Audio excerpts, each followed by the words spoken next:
Podcast, Beto Podcast.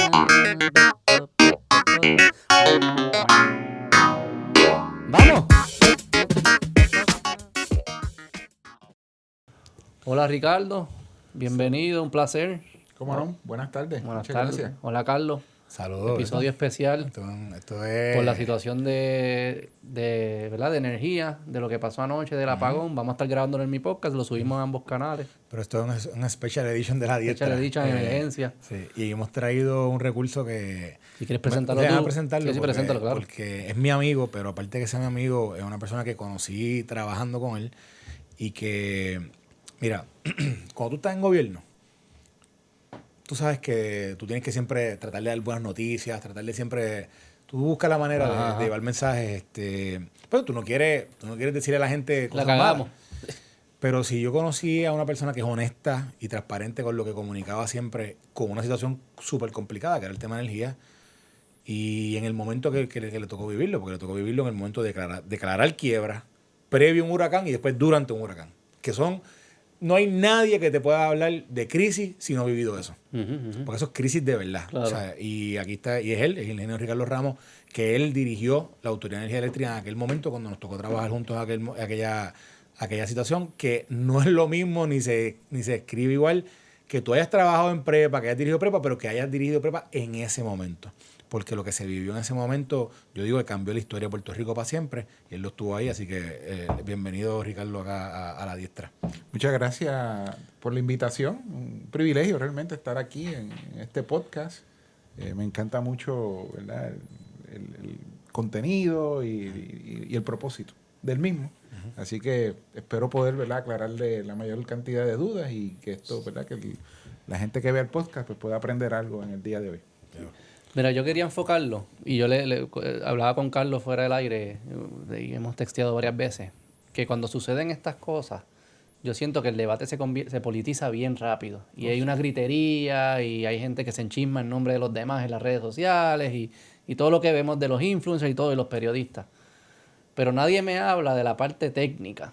Y yo sé que al final esto se arregla si la parte técnica se arregla, si los postes se ponen, si las subestaciones, si los cables, yo no sé velar lo específico, pero sé que tiene que haber alguien conectando cosas para que funcione, no políticos ni periodistas gritándome. Así no me va a volver la luz. Y también reconocemos que la infraestructura que tenemos hoy en día es una que fue abandonada y está deteriorada por mucho tiempo.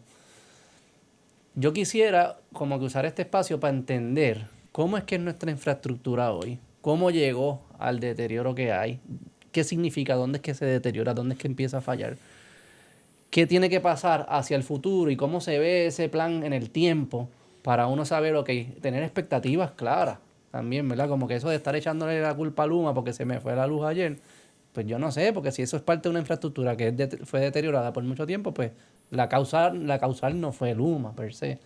Lo que quisiera entender todo eso, y quizás podemos empezar explicándonos cómo es nuestra infraestructura hoy, cómo, desde la generación, transmisión, distribución, como que todo eso. O sea, que puede ser una conversación bastante técnica para que la gente lo entienda. Perfecto, pues un placer. Mira, estaba diciendo yo en estos días que desde que se creó la autoridad, bien en sus comienzos, hubo una falla, ¿no? Y esa falla fue que como los fondos para electrificar el país eran fondos del del Rural Electrification Program, eran fondos gratuitos para el gobierno de Puerto Rico, y siendo la energía eléctrica la invención, así está calificada, la invención más trascendental del siglo XX. O sea, ninguna otra cosa que se inventó en el siglo XX fue más importante, ¿verdad?, que esto que se conoce como el sistema eléctrico. Todo corre a través de la ese generación, sistema. Transmisión y distribución. Siendo eso tan importante, siendo esos fondos que se le otorgaron a Puerto Rico durante ese periodo de electrificación gratuito, pues fue inevitable que la política inmediatamente se aprovechara de eso. Eso fue con fondos de Estados Unidos. Sí, fondos federales, el Rural Electrification Program. ¿En qué año fue eso? Estamos hablando eso existe desde los late 20s, o sea, desde principios de los 30, y aquí en Puerto Rico eso mayormente durante los 30. Pero que 30, 40. para muchas personas suena como hace tiempo, pero mi abuela nació en el 1920 y pico. Exacto. Mi abuela cumplió 100 años, o sea Sí. que nació en el 24. Ella nació y no existía No, la no había luz, electricidad. no había luz Esto de, eléctrica, no es que se iba, es que no No había.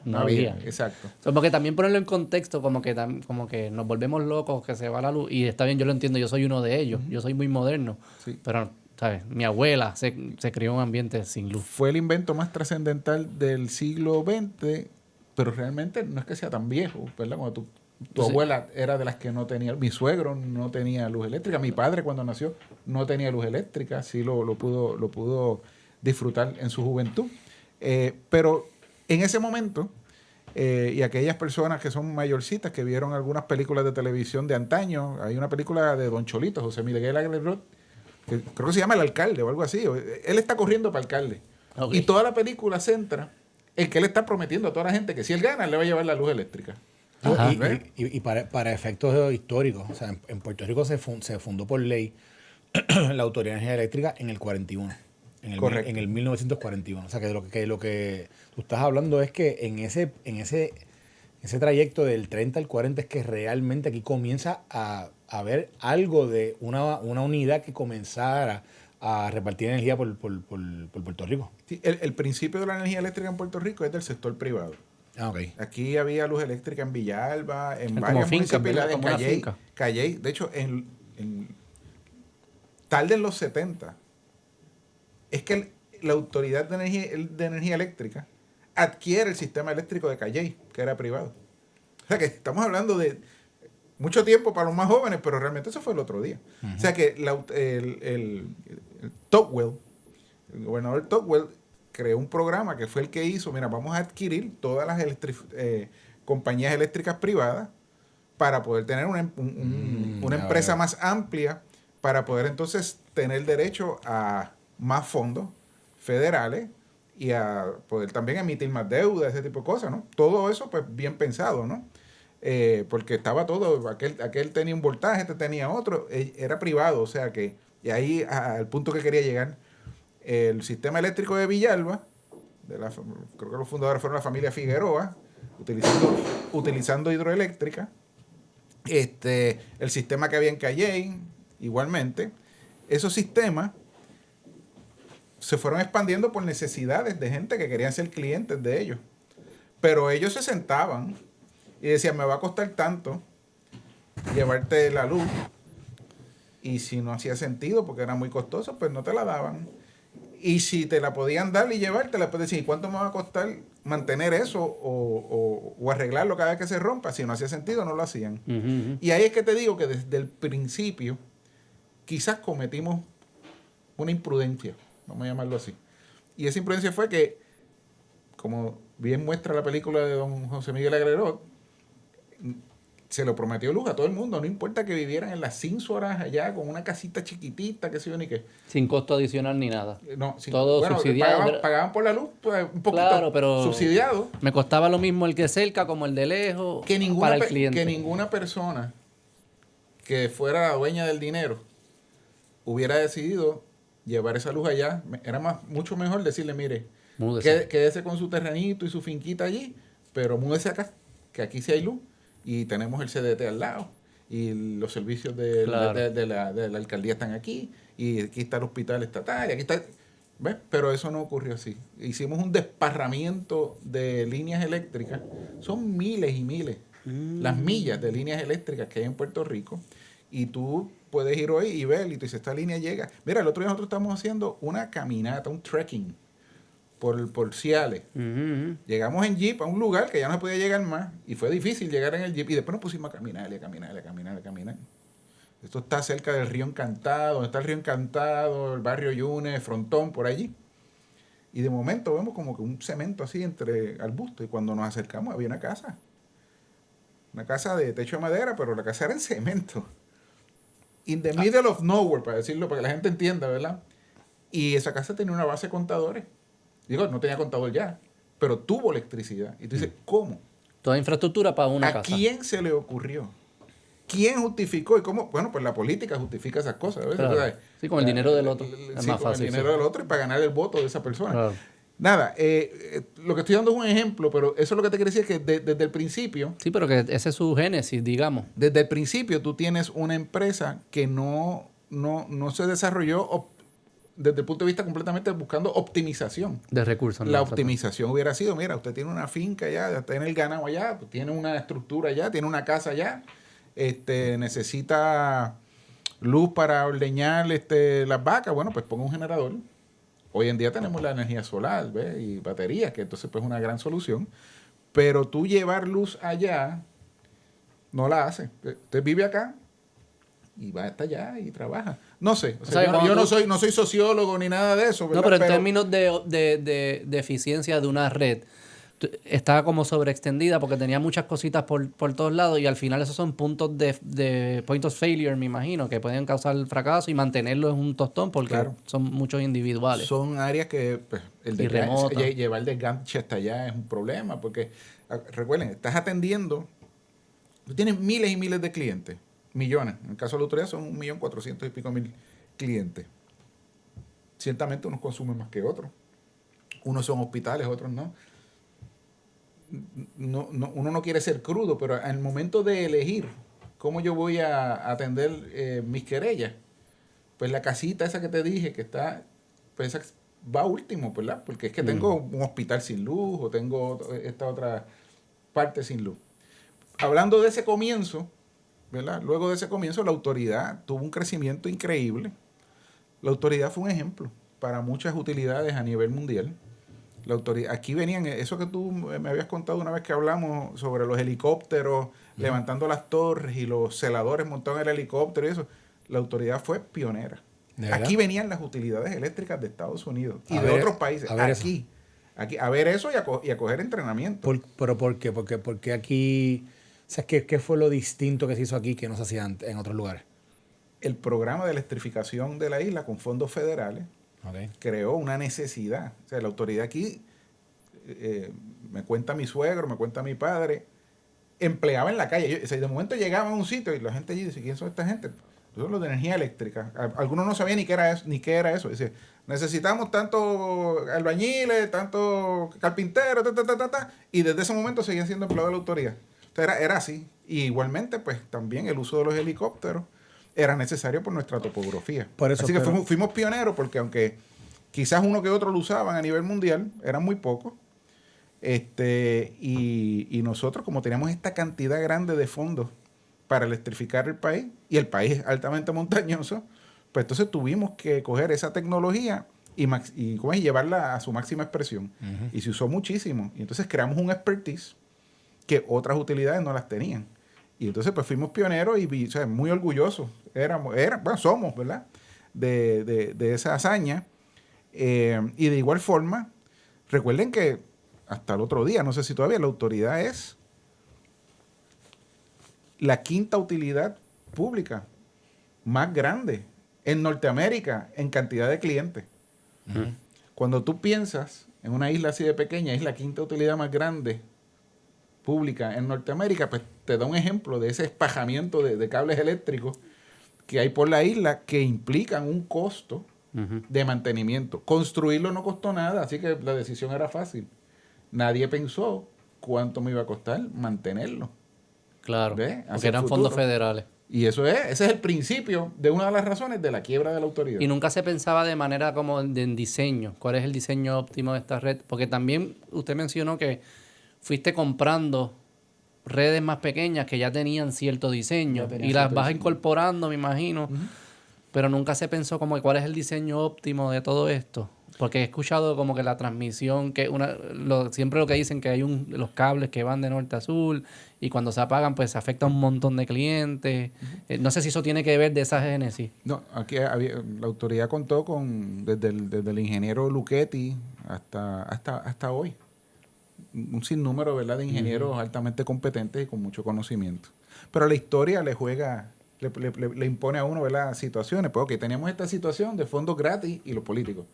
Bueno, pues es que cuando tú estás en esa, no hay ingeniero como está ocurriendo hoy. Hoy en esta crisis, vamos a llegar a eso más ahorita. Sí, llegaremos. Pues los ingenieros a veces tratamos de hablar, pero el ruido de los políticos, pues nos opaca por completo. Entonces, ¿Qué tú crees de eso? Mala no combinación. entra la Dinero, razón. políticos con dinero gratis es mala combinación. No entra la razón. Sí, Para decisiones técnicas. No hay espacio para la bueno, razón. y es tan crítico como que se dice que ahora, porque por el tema de Luma, pierde un gobernador su primaria, ¿verdad? Se dice eso. Pero se lleva la discusión de que si un ente privado lo está haciendo mejor que lo que se hacía antes o no, de que si hay que votarlo o no, a un tema puramente político. Fíjate que se está discutiendo porque de momento pasa la primaria, hay unas fallas en el sistema y de momento vienen los políticos y dicen, pues yo si soy gobernador voy a eliminar este contrato, y el otro, bueno, yo lo voy a revisar hasta que se pueda eliminar. Entonces comienza una diatriba política dentro de un tema que al final del día, ¿tú crees que le importa a quien está manejando esto? O sea, el tema político, lo que le está importando es, tú sabes, lo que está ocurriendo internamente, la reconstrucción, que si tengo los recursos no los tengo. Sí, los que si muchachos, está la los gente, planos, no el camión, los cables, la subestación. O sea, Sí, ejemplos, ¿verdad? De situaciones que, en adición a la que ya te expliqué, ¿verdad? Del desparramiento de estar llevando el servicio a lugares donde, pues, en lo que esas personas consumen y pagan, jamás van a pagar por el servicio que tú le estás dando. O sea, que es una pérdida de tu Claro. saque y es subsidiada por Los aquellos. otros. O las empresas. Por los clientes que puedan pagarlo. Que digo. pueden pagarlo, ¿verdad? Y entonces, pues en adición a eso, en los años de gran crecimiento de la autoridad, los 60 y los 70, que es la industrialización, o sea, la operación manos a la obra, la demanda eléctrica del país empezó a subir a unos niveles que rompieron récords. O sea, están identificados ¿verdad? En la historia como uno de los lugares donde el crecimiento eléctrico creció año por año de forma vertiginosa, o sea, rompió récords. Todavía yo no sé si alguien ha roto el récord. O sea, yo me paso mirando el crecimiento de países que están en desarrollo. sí. Y no llegan, en muchos casos, al crecimiento que nosotros estábamos viendo, casi cerca del 20% por año. O sea, Wow. 20% más consumo el año que viene. Y entonces, en un momento dado, surge un desarrollo, ¿verdad? Un plan, una política pública, no de energía, pero sí de desarrollo económico, y estaba relacionado a energía, que fue el desarrollo de plantas petroquímicas en el sur de la isla. Corco, Owens, Illinois, el otro, todo lo que era Guayama, Salinas, Guayanilla, Peñuela. Que todavía se ve eso. Que todavía se pueden ver, ¿verdad? Los remanentes, ¿verdad? De esa infraestructura. El consumo de ese tipo de producción es inmenso. Claro. Y entonces la autoridad, la planificación sabia decía, ok, si el sistema, la demanda máxima son 2.000 megavatios, pues yo no debería tener ninguna planta que sea más de 200 megas. 10%. Ahí, pues si tengo 10 de esas, pues entonces llego pero ¿qué pasa? Que construir muchas plantas chiquitas tarda mucho más que construir una grande. Porque el proceso de permisología pues se duplica o se triplica o se cuadruplica. Y el gran crecimiento energético y la localización de todas estas infraestructuras y estas plantas de producción en el sur forzaron, obligado. La autoridad tuvo que comprometerse a hacer plantas grandes en el sur. Y entonces, aunque teníamos una demanda tal vez de 2.000, 2.500 megavatios en aquel momento y se proyectaba que iba a llegar a 3.000, terminamos, pues por ejemplo, Aguirre 1 y 2 suman 900 megavatios. Eso es 20 y pico, 30% de lo que era la demanda. Costa Azul, igual, 800, 800. Aguirre por Salinas, la bahía de Aguirre. Ajá. Sí, y la de Costa Azul, que es en Guayanilla, 800 y pico megavatios. Ok, fine. Si hubiéramos tenido esa demanda, pero la historia nos traiciona. Vienen las crisis del petróleo, el embargo del 73 creo que fue, aquí allá, y toda esa infraestructura colapsa. O sea, toda la infraestructura de producción las plantas que se instalaron allí ya no hacían sentido. O sea, que la demanda no la tenía. Y la demanda desaparece. Y las plantas estaban allí. Más bien, pero ya el gasto se había hecho. O sea, ya la inversión se había hecho. Entonces, terminamos en esta situación, ¿verdad? Que pues, todos los ingenieros que han trabajado en energía eléctrica te mencionan, que es toda la generación, no toda, pero la gran parte de la generación está en el sur. Y el consumo... Y el consumo está ahora en el norte, ¿verdad? En las áreas metropolitanas. No es que la gente fuera bruta cuando lo decía, no, fue una necesidad obligatoria. O sea, hubo que hacerlo así, pues si no, pues no se cumplía con las demandas. Bien, siempre es bueno hacer análisis de riesgo. Tal vez habiendo hecho un análisis de riesgo, decir, mira, Pritco, Fomento, cogerlo suave, porque tú sabes, yo las voy a hacer pequeñas anyway, sí, pues, que entren a producir cuando yo termine. Pero, obviamente, la política pública era uno y hubo que cumplirla. Y eso, pues, para tal año tienen que estar las plantas, pues la única manera de hacerlo es de esta manera. Y se hicieron así. Pues hemos sufrido mucho por eso, porque entonces las líneas que se construyeron, habían algunas ya, cuando eso ocurre, hay que entonces aumentar la capacidad de transmisión para interconectar más fuertemente el sur con el norte. Explícale a la gente lo que es transmisión. Transmisión son las líneas bien grandes que ustedes ven cuando van por el expreso. Son líneas de 115.000 y 230.000 voltios. Esas líneas tienden hacia el expreso, o sea, desde un lugar hasta otro.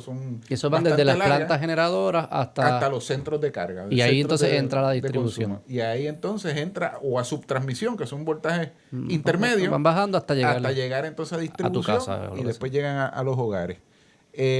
Esa situación, pues obviamente requirió entonces de que se aumentara más la cantidad de líneas cruzando la cordillera central, desde Aguirre y desde Costa Azul, en Guayanilla, hasta el área norte, y hasta cierto punto pues nos implica un riesgo adicional de vegetación, de mantenimiento. Eso al día de hoy es así. Eso al día de hoy es así. Cruza la cordillera central. Sí, correcto. Y esas son las líneas principales de transmisión. Esas son las líneas principales de transmisión que suplen el área metro. Y para que la gente, o sea, haga un mental picture de esto, se puede ver algo cuando tú bajas por la carretera del sur hacia el oeste. Ajá. Si la gente va, qué sé yo, va... Calle por ahí, Salinas. Más adelante. Yo digo, donde más se puede ver es cuando cuando pasas la Colco, o vas a pasar la Colca, Peñuela, que vas subiendo la cuesta y tú vas viendo, si miras, o cuando vienes más bien del área oeste, que tú ves hacia la montaña y tú puedes ver dónde están las torres. Y lo mismo pasa cuando vas por Guayama, si vas a Guayama, que miras hacia la montaña y cuando estás pasando toda esa parte, que en realidad no hay mucho ahí, pero tú vas viendo la montaña y vas viendo ahí al fondo, vas las torres corriendo. Que obviamente... esa es la parte que tú puedes ver, que va paralela con la autopista, pero llega un momento que tú dejas de verla y es porque se mete para el monte. O sea, se mete para la montaña. O sea, que yo ahorita estábamos en el programa de radio, Ricardo y yo, y estábamos con Ferdinand y los demás, y entonces estábamos hablando él habló de esto, de cómo fue que se instaló eso, pero la reparación es igual. O sea, la reparación es con 2 o 3 helicópteros de doble aspa y en esos lugares... Un helicóptero lleva los cables. Esto es Mission Impossible. Así. Otro lleva los celadores. Otro lleva... Unos helicópteros más grandes cargan las torres. Y entonces los van depositando allí y la gente va trabajando. Algunos trabajan desde el helicóptero. O sea, no es que tú trabajas, no es que tú llegaste a un sitio y te bajaste. No. Tú estás trabajando como celador volando.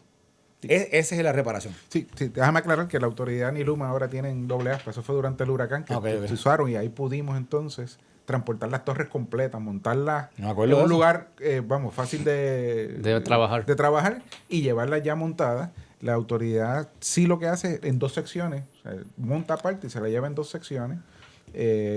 Si fuera una línea nueva, ¿no?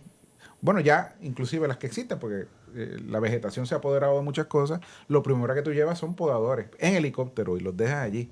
Limpian. Después llevas gente que empieza a desconectar y cosas. O sea, los vas llevando en etapas a la gente. Y nada, lo que quiero decir es que, pues, eso es otra cosa que critican mucho. No, porque la generación está en el sur. Y como lo hicieron por joder. Sí, como si lo hubieran hecho a propósito. No, es por condiciones históricas. Claro, del momento. Del momento. Que si no lo hubiesen hecho, lo hubiesen criticado también. No hiciste la planta a tiempo, perdimos el negocio de las petroquímicas, qué sé yo qué. Que son decisiones difíciles, de trade-offs. Sí, en un mundo ideal, pues la generación debería estar lo más cerca del consumo. ¿Y por qué no se han hecho? Porque entiendo el error la mala suerte, llamémosle, de lo de la petroquímica. ¿Por qué no se entonces... Ok, ya cometimos ese error, vamos a hacer otra planta en el norte, ya no había más fondos federales para hacer eso, o por qué no se arregló eso en el camino? Bueno, pues, como te dije, en teoría, tener el generador lo más cerca del centro de consumo es lo más óptimo. Pero hay economías de escalas envueltas también, o sea que Y todos los extremos son malos, lo sabemos, ¿verdad? Claro. Por experiencia de vida. Si te hubieras ido a esa alternativa, si te vas mucho hacia esa alternativa, entonces los costos de generación serían altísimos. Claro, tendrían ¿verdad? muchas pequeñitas. Exacto. Y para financiar, y acuérdate que esto era obra pública en aquel momento. Vamos dándole hacia adelante al Sí, tiempo. vamos a llegar un poquito. Vamos a llegar ya a ver, la autoridad quiebra por lo primero que dije, que está sirviendo y cobrando. Antes de eso, Ricardo. Si puede, hazme anécdotas de cómo interviene la política en decisiones. Porque la de las petroquímicas es medio político, pero también es como desarrollo económico. No era política partidista, digamos. No era para ganar elecciones ni nada. Mencionaste al principio que cuando se estaba construyendo, pues ahí sí tú puedes ver el político que está regalando cosas que no debería estar regalando. Pero en tiempos modernos, en los 90, en los 2000, si tienes anécdotas específicas, o ¿verdad? Si no quieres comprometerte, cosas que tú viste que dices, es que esto fue una decisión política, esto no fue una decisión de ingeniería. Sí, hay varios casos. Y envuelven a todos los partidos políticos. Claro. Y aunque no hayan estado en el poder, pues los envuelve también. Pues eso sí, eso me gustaría Sí, saber. porque se oponen, ¿no? Aquí en los años 80 se propuso una planta de generación, me acuerdo el nombre, Cogentrix, en el área oeste. El área oeste no tiene plantas de generación base, o sea, cuando yo digo base son que están diseñadas para operar 24/7. Y entiendo que fue propuesta por una administración y entonces la otra administración dijo, si yo gano, eso no va. Ya está. Y obviamente pues a la calle fueron a protestar pues muchísimas personas, ¿no? Nadie quiere, ¿no? ¿Cómo es el NIMBY? Not in my backyard. Nadie quiere una planta cerca de sus propiedades, etcétera. Pero obviamente ahí tienes un primer ejemplo. Técnicamente se requería para tener un buen servicio eléctrico confiable una planta en el oeste. Pues para que el otro gobernador, pues, o sea, el que lo propuso, pues entonces tenía que pelear con las críticas, con los opositores, etcétera. Y el pretendiente, el que quería ser gobernador, dijo, no, si yo gano, eso no va. ¿Eso fue en qué época? Eso fue en los 80. Y las protestas eran por eso, que no, yo no quiero una planta cerca a mi casa, exacto, por la contaminación, o el ruido, lo que miedo. Sí, y es una característica que tiene nuestro país, que no sé por qué es así, pero realmente no importa lo que sea, es menos del 2% de la población los que están protestando. Sin embargo, vencen. Y logran mucho, sí. Sí, y la prensa le encanta. Y el otro 98% pues paga las consecuencias. Sí. Te voy a dar otro ejemplo. Y te lo voy a dar en unísono, porque pasó lo mismo las dos veces. Los gasoductos. Ajá. Se propone un gasoducto por el sur. Son más recientes, ¿no? Se propone un gasoducto por el sur. Llega el año eleccionario, no se ha completado. Y el contrincante dice, si yo gano, no va. Y gana. Entonces, después caen en cuenta que hace falta algo y dice, pues propone otro por el norte. Y el que viene y llega el año eleccionario, el que viene y dice, no, si yo gano, no va. Pues no se hicieron ninguno de los dos. Ajá. Y para que tengas una idea de las consecuencias y los que se oponían, eran el mismo 2%. Y era de nuevo para que no pasara por mí. Pues para que no pasara por mí, etcétera. Pero van a Disney World y disfrutan y están rodeados de tuberías de gas y visitan a los hijos que están en Estados Unidos y eso no les da miedo. Pero cuando viven aquí, pues cuando están acá, pues les da miedo. El impacto de eso, y esto no es una proyección, yo hice un estudio, como ya esto pasó, es muy bueno. O sea, a la gente no le gusta mirar el pasado, a mí me encanta mirar el pasado. ¿Por qué? Porque no tienes incertidumbre. O sea, yo tengo la información de cuánto generó ya, o sea, un hecho. Cada una de las plantas que se iban a beneficiar de esos dos gasoductos. Con el gasoducto hubieran generado más porque era más barato ese combustible y por lo tanto, en el despacho, cuando dicen qué planta yo prendo primero, prenden siempre las más baratas adelante y las despachan a mayor capacidad. Pero no importa, vamos a obviar eso. Con lo que generaron, con los combustibles que tenían, los caros y los combustibles más sucios y eso, ya esa data ya se ocurrió. Y eso está en récord. Pues, ¿qué otra cosa está en récord? El precio del gas natural. ¿Qué otra cosa está en récord? El costo del gas natural entregado a cada una de esas plantas. O sea, la fórmula que ya, usa el índice. ya en planta. Ya en planta. Pues con eso yo puedo. Y lo hice. Yo calculé cuánto nos hubiéramos ahorrado. ¿Cuánto? 9.800 millones de dólares. Exactamente, prácticamente la deuda de la autoridad nos hubiéramos ahorrado si los dos gasoductos... ¿En cuánto periodo de tiempo? Desde que Bueno, no, los 9.800 en 14 años. En 14 años nos hubiéramos ahorrado 9.800. Eso en la tarifa, eso hubiera provisto para una tarifa de aproximadamente 3 centavos. Lo tienes que dividir entre 14 y después eso, con eso calcula. La tarifa hubiera sido prácticamente 3 centavos más bajita de la que tenemos hoy. Si se hubieran podido hacerlo... Either or, norte o sur. Los dos. Si se hubieran hecho los dos. Necesitaban los dos. Si se hubieran hecho los dos. Eso es lo que pasaba, era el gas natural lo pasaba, entraba por el sur y lo pasaba... Desde Ecoeléctrica, que era el único terminal, ahora hay uno acá en San Juan, el único terminal de gas natural que existía para llevar... a las plantas el del sur era para llevarle a Aguirre. Ok. Y el del norte era para llevarle a Cambalache, Palo Seco y la planta de San Juan. 9.000 millones, perdimos 9.800, podemos decirle 10.000. 10.000 millones de dólares perdidos. Por politiquería. Pues sí, porque no había otras... Porque se habían comenzado los proyectos, pero el gobernador que venía, un candidato a gobernación decía, si yo gano, no lo hago, y ganaron. Entonces, y después propusieron otro.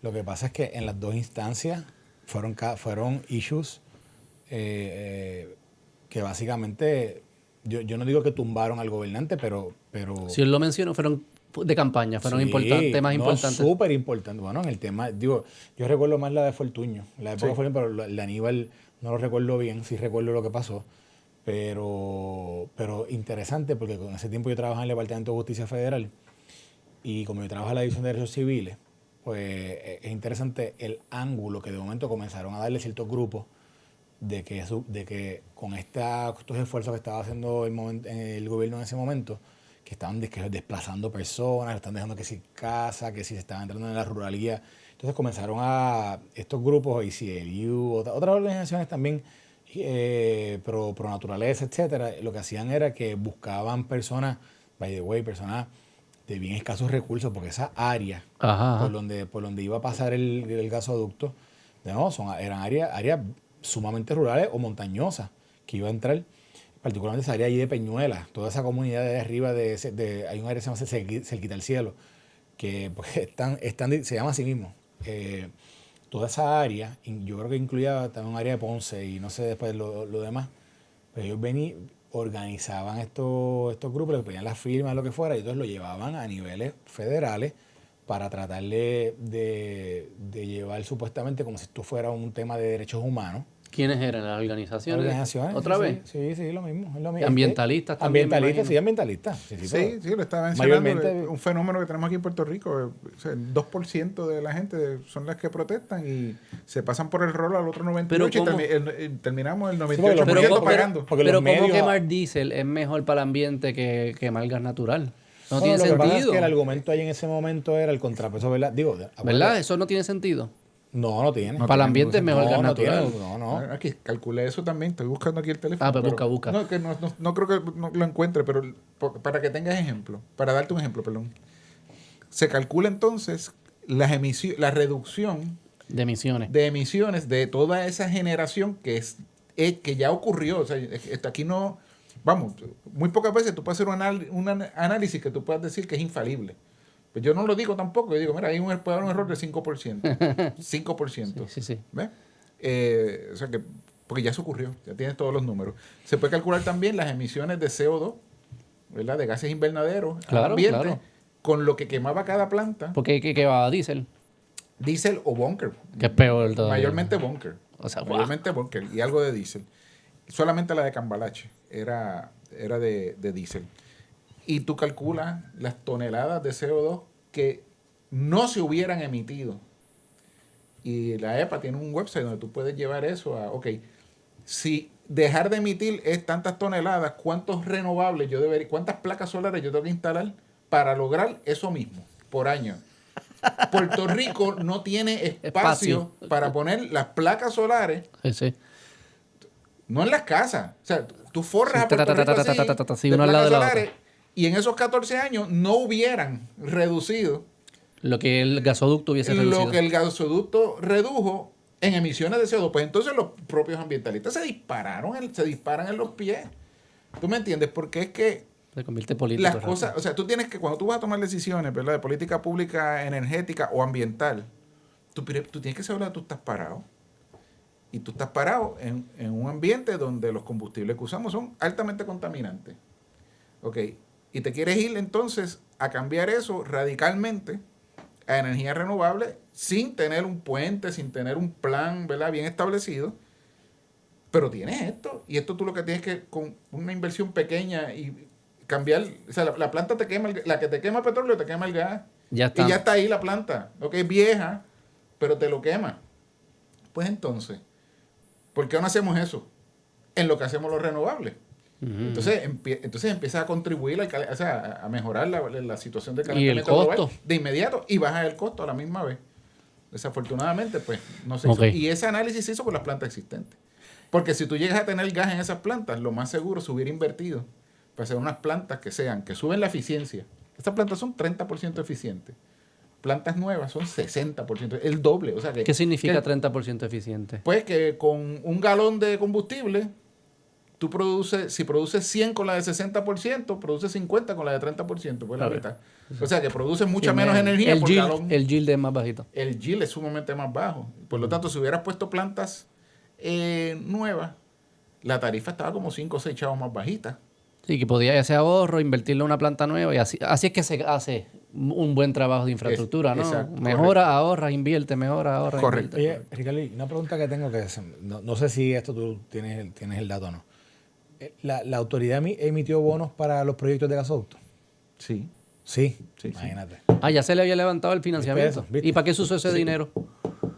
Bueno, en el caso de los gasoductos se hizo algo, ¿no? Se hizo algo, se adquirió y se expropió servidumbre para pasar la línea. ¿Y Se compraron los tubos. ¿Y qué hicimos con los al tubos? contratista en el sur. El contratista estaba contratado. La ingeniería estaba hecha. Los permisos estaban obtenidos. La vía de paso estaba adquirida. ¿Quién detuvo el del sur? Yo Dime no tú, voy- no, Carlos, dime lo puedo buscar en internet. Búscalo. Pero claro, no pueden decir. Pues yo no lo No, sé. Dime el año, dime el año. Entiendo que fue a la entrada del gobernador Fortuño Ok, por mala asesoría. está bien. Sí, hubo mala Hubo mala mala política, asesoría. mala política. Al final del día, eso es otra, o sea, eso es, aquí hay un factor común denominador en todas estas decisiones, son decisiones políticas. Ese es el problema de las empresas públicas que se convierten en políticas. Lo he dicho en este podcast. Y obviamente, de nuevo, cuando cambia la política, pues también entra gente que dice, no, yo sé más que el otro. O sé algo distinto que el otro no sabía, ¿verdad? Y pues por política, pues la gente, pues dale, pues vente, ayúdame. O peor, no voy a hacer lo que el otro dijo que iba a O hacer. no voy a hacer lo que el Eso es otro. peor. Sí, casi siempre es, aquel no sirve, yo sé hacerlo. Sí. Y aquello de lo que estaban haciendo no servía. Esos tipos estaban. Mira, yo te voy a dar un paralelo, no con energía. Yo te voy a dar el paralelo con el Coliseo de Puerto Rico y con el tren en un momento dado. Y no sé si tenemos memoria para eso, pero podemos buscarlo en los periódicos y lo vas a ver. En el cambio de gobierno de Rosselló Sila públicamente decía, esa obra hay que implosionarla. El choliseo que hoy día todo el mundo va y baila y que decimos tenemos un gran choliseo. En aquel momento comenzaron a cuestionar los gastos del desarrollo, de que no, lo querían implosionar porque que supuestamente que no servía. Y que estaba mal hecho, tenía vicios, tenía esto, tenía lo otro. Que no tenía parking. No tenía parking, no se podía usar. Y decían que había que tumbarlo. Lo mismo con el tren, lo mismo. Bueno, el tren tenía planes de expansión que hacían mucho más sentido. Hoy en día las discusiones son, ay, ¿por qué no llega al aeropuerto? Ay, ¿por qué no llega yo no sé dónde? Pues claro, porque anteriormente ese era el plan. Lo que pasa es que llegó el nuevo gobierno, tumba eso. Es más, no querían ni inaugurarlo. No querían ni inaugurarlo por política. Y imagina un momento que por política hubiesen tumbado el Choliseo. ¿Tú te imaginas hoy día, que nosotros hoy día, ¿verdad?, nos damos golpe en el pecho con los eventos que se hacen en Puerto Rico, con gente que viene. El único venue de conciertos buenos en Puerto Rico es el Choliseo, la realidad. Sí, sí. Es el único, no Digo, es como que de tenemos. esa escala, sí, sí. Pues, eso no estuviese por política. Mira, y te voy a dar otro ejemplo también de algo que yo recuerdo, porque esto ya fue cuando yo comenzaba el 92, cuando cambia de Hernández Colón a Pedro Rosselló. En ese momento estaba el puente el Teodoro Moscoso, que colinda con el aeropuerto, ¿verdad? Eso lo comenzó en Hernández Colón, lo comenzó a trabajarlo. Y a Pedro Rosselló le tocó inaugurarlo. ¿Y qué hizo Pedro Rosselló en aquel momento? No lo detuvo, él no se puso él le dijo, vente a Hernández Colón, y cogió y lo fue a abrir con él. Eso fue una buena ejecución de dos políticos que pensaban distinto, que tenían gente distinta, pero dijeron que esto es sencillo, esto es conveniente. Pues lo mismo. En el otro caso, no. Y así te doy ese Y así ejemplo, se ha mantenido hasta y te doy ahora. ese ejemplo porque ese ejemplo posiblemente es de las obras más grandes que se han hecho en los últimos 20 años en Puerto Rico, 20 y pico años en Puerto Rico, donde un montón por política querían tumbarla. Que gracias a Dios, no pasó. Sí, sí. No pasó y por eso hoy lo tenemos. Pero eso no iba a estar. Y no medimos a veces las consecuencias que esto tiene en otros foros. Por ejemplo, el tren urbano está financiado con fondos federales. Entonces, yo si el gobierno federal te doy acceso a unos fondos federales y ahora tú tienes un candidato o candidata diciendo que lo va a cancelar a mitad de camino. O sea, eso Sí, es un carnaval. Eso crea unas inseguridades también a nivel del gobierno federal o de los inversionistas. Que hablemos de eso, vamos a traerlo al Tú presente. sabes. Porque yo siento que eso también sucedería con todo esto de ahora vamos a quitar a Luma, seguimos cambiando. Y FEMA y el Senado, que al final es que están financiando la reconstrucción, están diciendo, ¿qué es esto? O sea, ¿qué está pasando allá abajo? Puerto Rico está perdiendo a gran escala todos los potenciales inversionistas. Y está pasando, eso es el pan nuestro de cada día. Esto de Luma, o sea, para empezar, al momento de que se abrió esa oportunidad en las P3, lo más que vinieron fueron 4 o 5 compañías. Bien al principio. Usted usted estaba ahí, ¿verdad? Yo estaba consciente, obviamente cuando yo fui director ejecutivo, Exacto. ahí fue cuando empezamos a hablar de Del movernos proceso. hacia una privatización. Y yo creo que lo puedo decir, pues no es confidencial. O sea, en mi primera entrevista con el gobernador me preguntó a mí, ¿qué tú crees de la privatización de la autoridad? Mi contestación fue, dice, completa toda, ¿no? O sea, hay que dividir una cosa de otra. Y me dijo, ¿y generación? Generación está maduro, pero tampoco puede ser a una sola compañía. O sea, ustedes, esta planta aquel, esta planta aquel. Que más o menos como se ha porque si venido, no ¿no? se vuelve, seguimos... O sea, Es otro monopolio. Teníamos que romper el monopolio. Y transmisión y distribución. Y yo le dije, deme 6 meses, gobernador. Déjeme entrar a la autoridad. Y yo en 6 meses, a los 3 meses, le pedí una reunión y le dije, también... ¿Y por qué? Porque que usted evalúe en eso. Porque en adición al problema fiscal y financiero, a que ya no podíamos acceder a fondos de emisiones de bonos ni nada, nadie nos prestaba, ¿verdad? Si tú traes alguien, un privado, que tiene un buen crédito, pues a él le prestan, pero a nosotros no nos iban a prestar. Esa es la primera razón. Pero la otra razón fue, en mi primera reunión con la Unión, empezando, ¿verdad? Yo digo, jóvenes, el gobernador me ha designado a mí para capitanear este barco, que es sumamente importante para el pueblo de Puerto Rico, pero tiene un mástil y medio por encima del agua, lo demás está debajo del agua, estamos hundidos. Y yo necesito de su ayuda. Yo cuento con su compromiso y con ustedes para que me ayuden a mí, ¿verdad?, a tomar unas medidas que son inevitables. Si no las tomo yo, las toma el otro, las toma el otro. Hay que tomarlas, yo cuento con su apoyo para que me ayuden a poder hacer este cambio y salvar a la autoridad como estaba. Entonces, sin entrar todavía en privatización ni nada de eso, aunque ya lo estábamos discutiendo, ¿no? Que no se hunda el barco. La contestación fue, bueno, director, es que usted sabe, nosotros somos un sindicato. Y por principio, pues, entonces nosotros no podemos estar de acuerdo con la gerencia porque, y yo realmente, ¿sí? yo era un poquito, yo soy bastante enérgico, aunque no lo parece. Y tengo mis límites de paciencia, no son tan altos como muchas veces parece. Y hay cosas específicas que me enervan de gran manera. Y esa fue una. O sea, yo creo que los asesores míos que estaban al frente como que abrieron los ojos bien grandes. Y yo les dije, pero venga, que usted ha chequeado el cheque que usted le llega a su casa. ¿Qué logo es el que tiene? Pues entonces subí la voz. ¿Qué logo es el que tiene? No es el logo de su unión. Es el logo de la Autoridad de Energía Eléctrica. Usted no comprende eso. Ese cheque va a dejar de llegar si nosotros no hacemos eso. Entonces, pues, básicamente, Sí. me dijeron, no cuenten con nosotros. Y siempre era así, la relación siempre fue así. La relación prácticamente siempre fue bastante mala. Yo no puedo hablar por los Pero anteriores a mí, conflictiva. pero sí, ¿no? En la autoridad hubo huelgas masivas desde el 1974, siendo de los mejores, de los empleados mejores compensados que tenía. Cuando yo fui, los celadores estaban muy mal compensados. Así. Y había una ruptura entre los celadores y la unión. O sea, estaban locos por irse porque sabían que estaban siendo manipulados, porque el celador es la figura de cualquier utilidad eléctrica. Es el que la gente dice, oye, es el que me viene a poner la luz, el que se faja en el huracán. Y todos los manipulaban. Otra segunda reunión después, porque tiraron la ley 3, creo que fue una gran discusión que yo tuve. Ahí me hice amigo de Ramón Rosario, porque peleamos. ¿Cuál era la ley 3? Corto. Bueno, que teníamos todo el mundo, que tenían que agotar todas las licencias de vacaciones y enfermedad a diciembre 31 del 2017. Y yo dije, estamos empezando la época huracanes y no creo que hayan funcionarios públicos Claro, sí. más que los de operaciones, o sea, porque me toca, los abogados de la autoridad se iban de vacaciones y los de Sí, lo finanzas administrativo, y todo eso, a quien no se les dejaba coger vacaciones, porque tenían ese aliciente de que lo acumulaban, era cacha en el bolsillo, y la gerencia no los dejaba porque tenía poco, eran los celadores.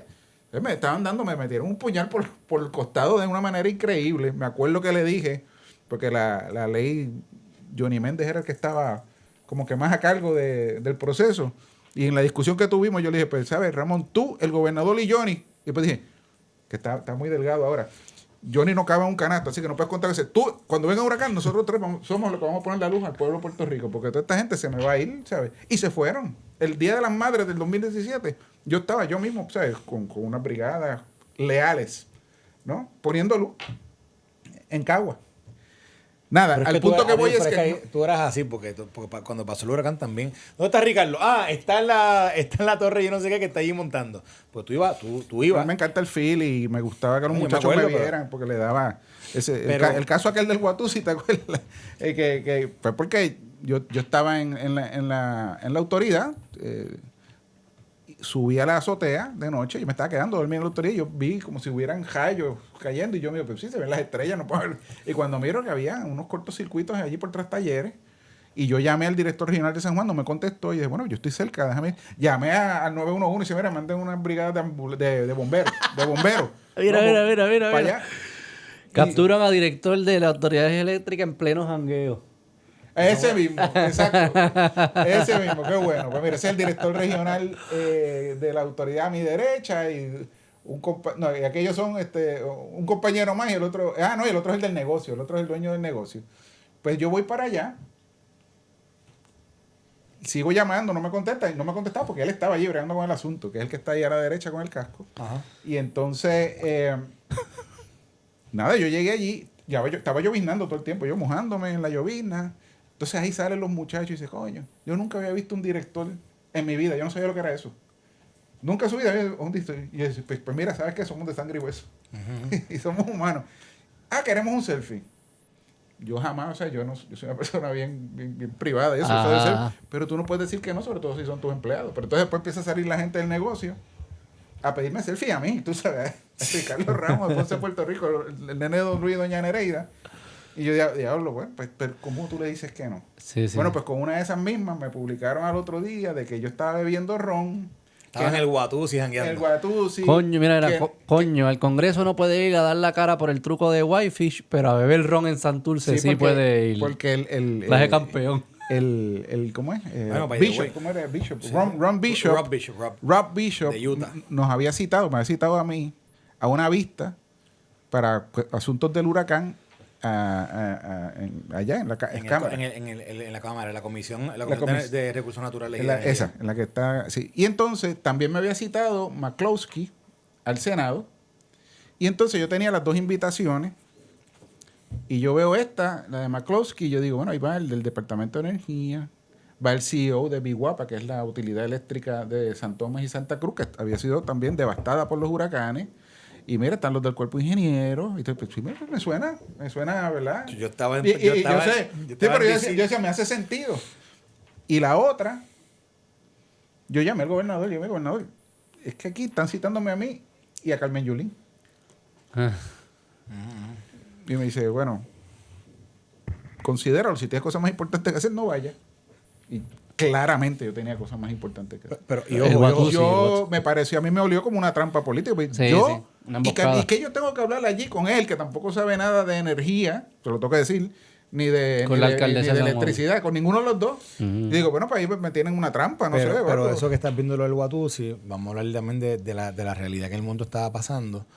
Eran días después del huracán y estaba, o sea, Ricardo estaba bajo fuego, estaba el tema de Whitefish, que lo dijimos ahorita, y estaba, es que, o sea, la situación fue tan caótica, que estaban los políticos que hacen, política, ¿verdad? Pues entonces trataron de utilizar esto como balón político para tratar de darle golpes a la administración de alguna manera. Whitefish se convirtió en un issue a nivel nacional. O sea, Washington Post lo llevó a otros niveles. Bueno, Washington Post incluso hasta insinuó en su historia que ellos escribieron que tenía que ver con un negocio que tenía el secretario del Departamento del Interior de Donald Trump, Sinky, porque él era de Whitefish, Montana. Montana, ajá. Y que como era un pueblo tan pequeño, era imposible que no lo supiese. Y que él tenía un negocio que por él era que esta gente había contratado a Whitefish. Y entonces en Puerto Rico, ¿a quién le cae la caca? A Ricardo y a su equipo. Porque en aquel momento que no tenían dinero para poder decirle a todo el mundo, sí, te voy a pagar en 30, te voy a pagar en 60 días, sí, voy a hacer. La única compañía que le respondió y le dijo, dale, vamos para allá, no importa, vamos para allá sin, yo voy para allá. Y fue Whitefish. Y Whitefish lo que hizo fue, por lo que estaba pasando allá en el momento en Estados Unidos, que acababa de ocurrir también Irma, que había destruido Florida, y María venía de camino, y en Houston estaba jorobado por el tema de Harvey, es que estaban casi todos los recursos comprometidos entre todos esos estados, y para esa gente de los diferentes estados, ese era negocio seguro, porque dentro de lo que la unión esa interna que es interestatal, que brega con las diferentes brigadas a nivel de todos los estados, pues ellos estaban allí, y en Puerto Rico ese acuerdo no se había firmado hacía un montón de tiempo. Y entonces, pues, Whitefish como que rompe. Porque la APA utilizó un poquito también, no te creas, esta historia viene por la APA realmente y por la Junta de Control Fiscal, que después te puedo contar tu historia, pero ellos utilizaron su mollero para decir, estos tipos nos están brincando la cuica, se están yendo para allá sin ir por nosotros. Y la autoridad ve ahí y los contrata. Mira, ¿qué cojones? Espérate, no, esto no puede ser así. Y de ahí, la primera vez que la historia de Whitefish sale en el magazine de la, ¿cómo es? Yo no me acuerdo ahora, me acuerdo las siglas, pero es especializado de la gente que trabaja en energía. Sí. Y de ahí brinca a The Weather Channel. Yo me acuerdo que yo le decía algo. Y yo decía, ¿de cuándo acá tú has visto una historia de un tema de energético, así, del tema de una contratación en el Weather Channel? Sí, eso fue y de ahí brincó el Washington Post con la historia política. Y entonces en Puerto Rico, ¿a quién le cayó? A este.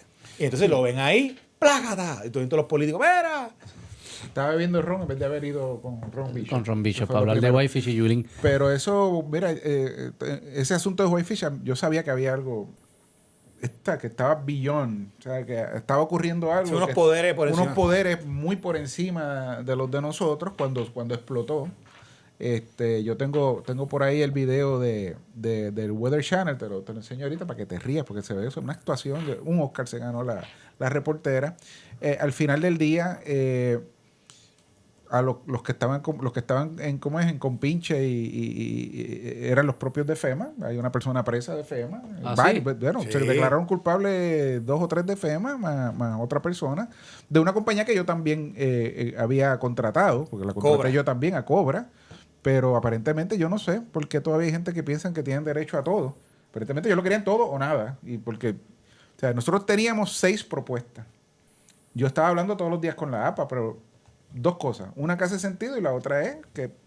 Las 2 hacen sentido, vamos. La primera, ¿a dónde van los huracanes después que pasan por Puerto Rico? A Florida. A la nación americana, a algún sitio. Pues ellos no van a venir para acá. Hasta que el huracán se decida qué va a hacer y dónde... Y si entra y les da, ¿qué van a hacer? Arreglarla ya primero. Entonces yo tengo aquí hospitales y yo tengo que contar con alguien que haga lo que yo diga, vamos. Cuando yo diga. Y eso era la industria privada. Y Whitefish y hay otras, Southern Power, hay un montón de compañías que se dedican a esto. Me llegan 6 propuestas y todas pedían $30 millones de pago adelantado. O sea, sin haber movido un dedo, pagarle 30. Yo estoy manejando un presupuesto de una compañía en quiebra y teníamos 300 millones de fondo de emergencia. Obviamente yo sabía que esos 300 millones daban para mes y medio de trabajo. Porque claro. no, o sea, y yo rápido hablé con Alejandro Lacampa de FEMA, tremenda persona, un buen amigo mío. Y me dijo, no, Ricardo, contrata y yo estoy llevando el mensaje, o sea, de que usted está en quiebra para que entonces le adelanten dinero. O sea, eso fue antes que llegaran inclusive los de FEMA de Estados Unidos y ya había pasado María. Y entonces, nada, yo no tenía otra salida que contratar a los privados, antes, porque la APA, que son utilidades hermanas públicas,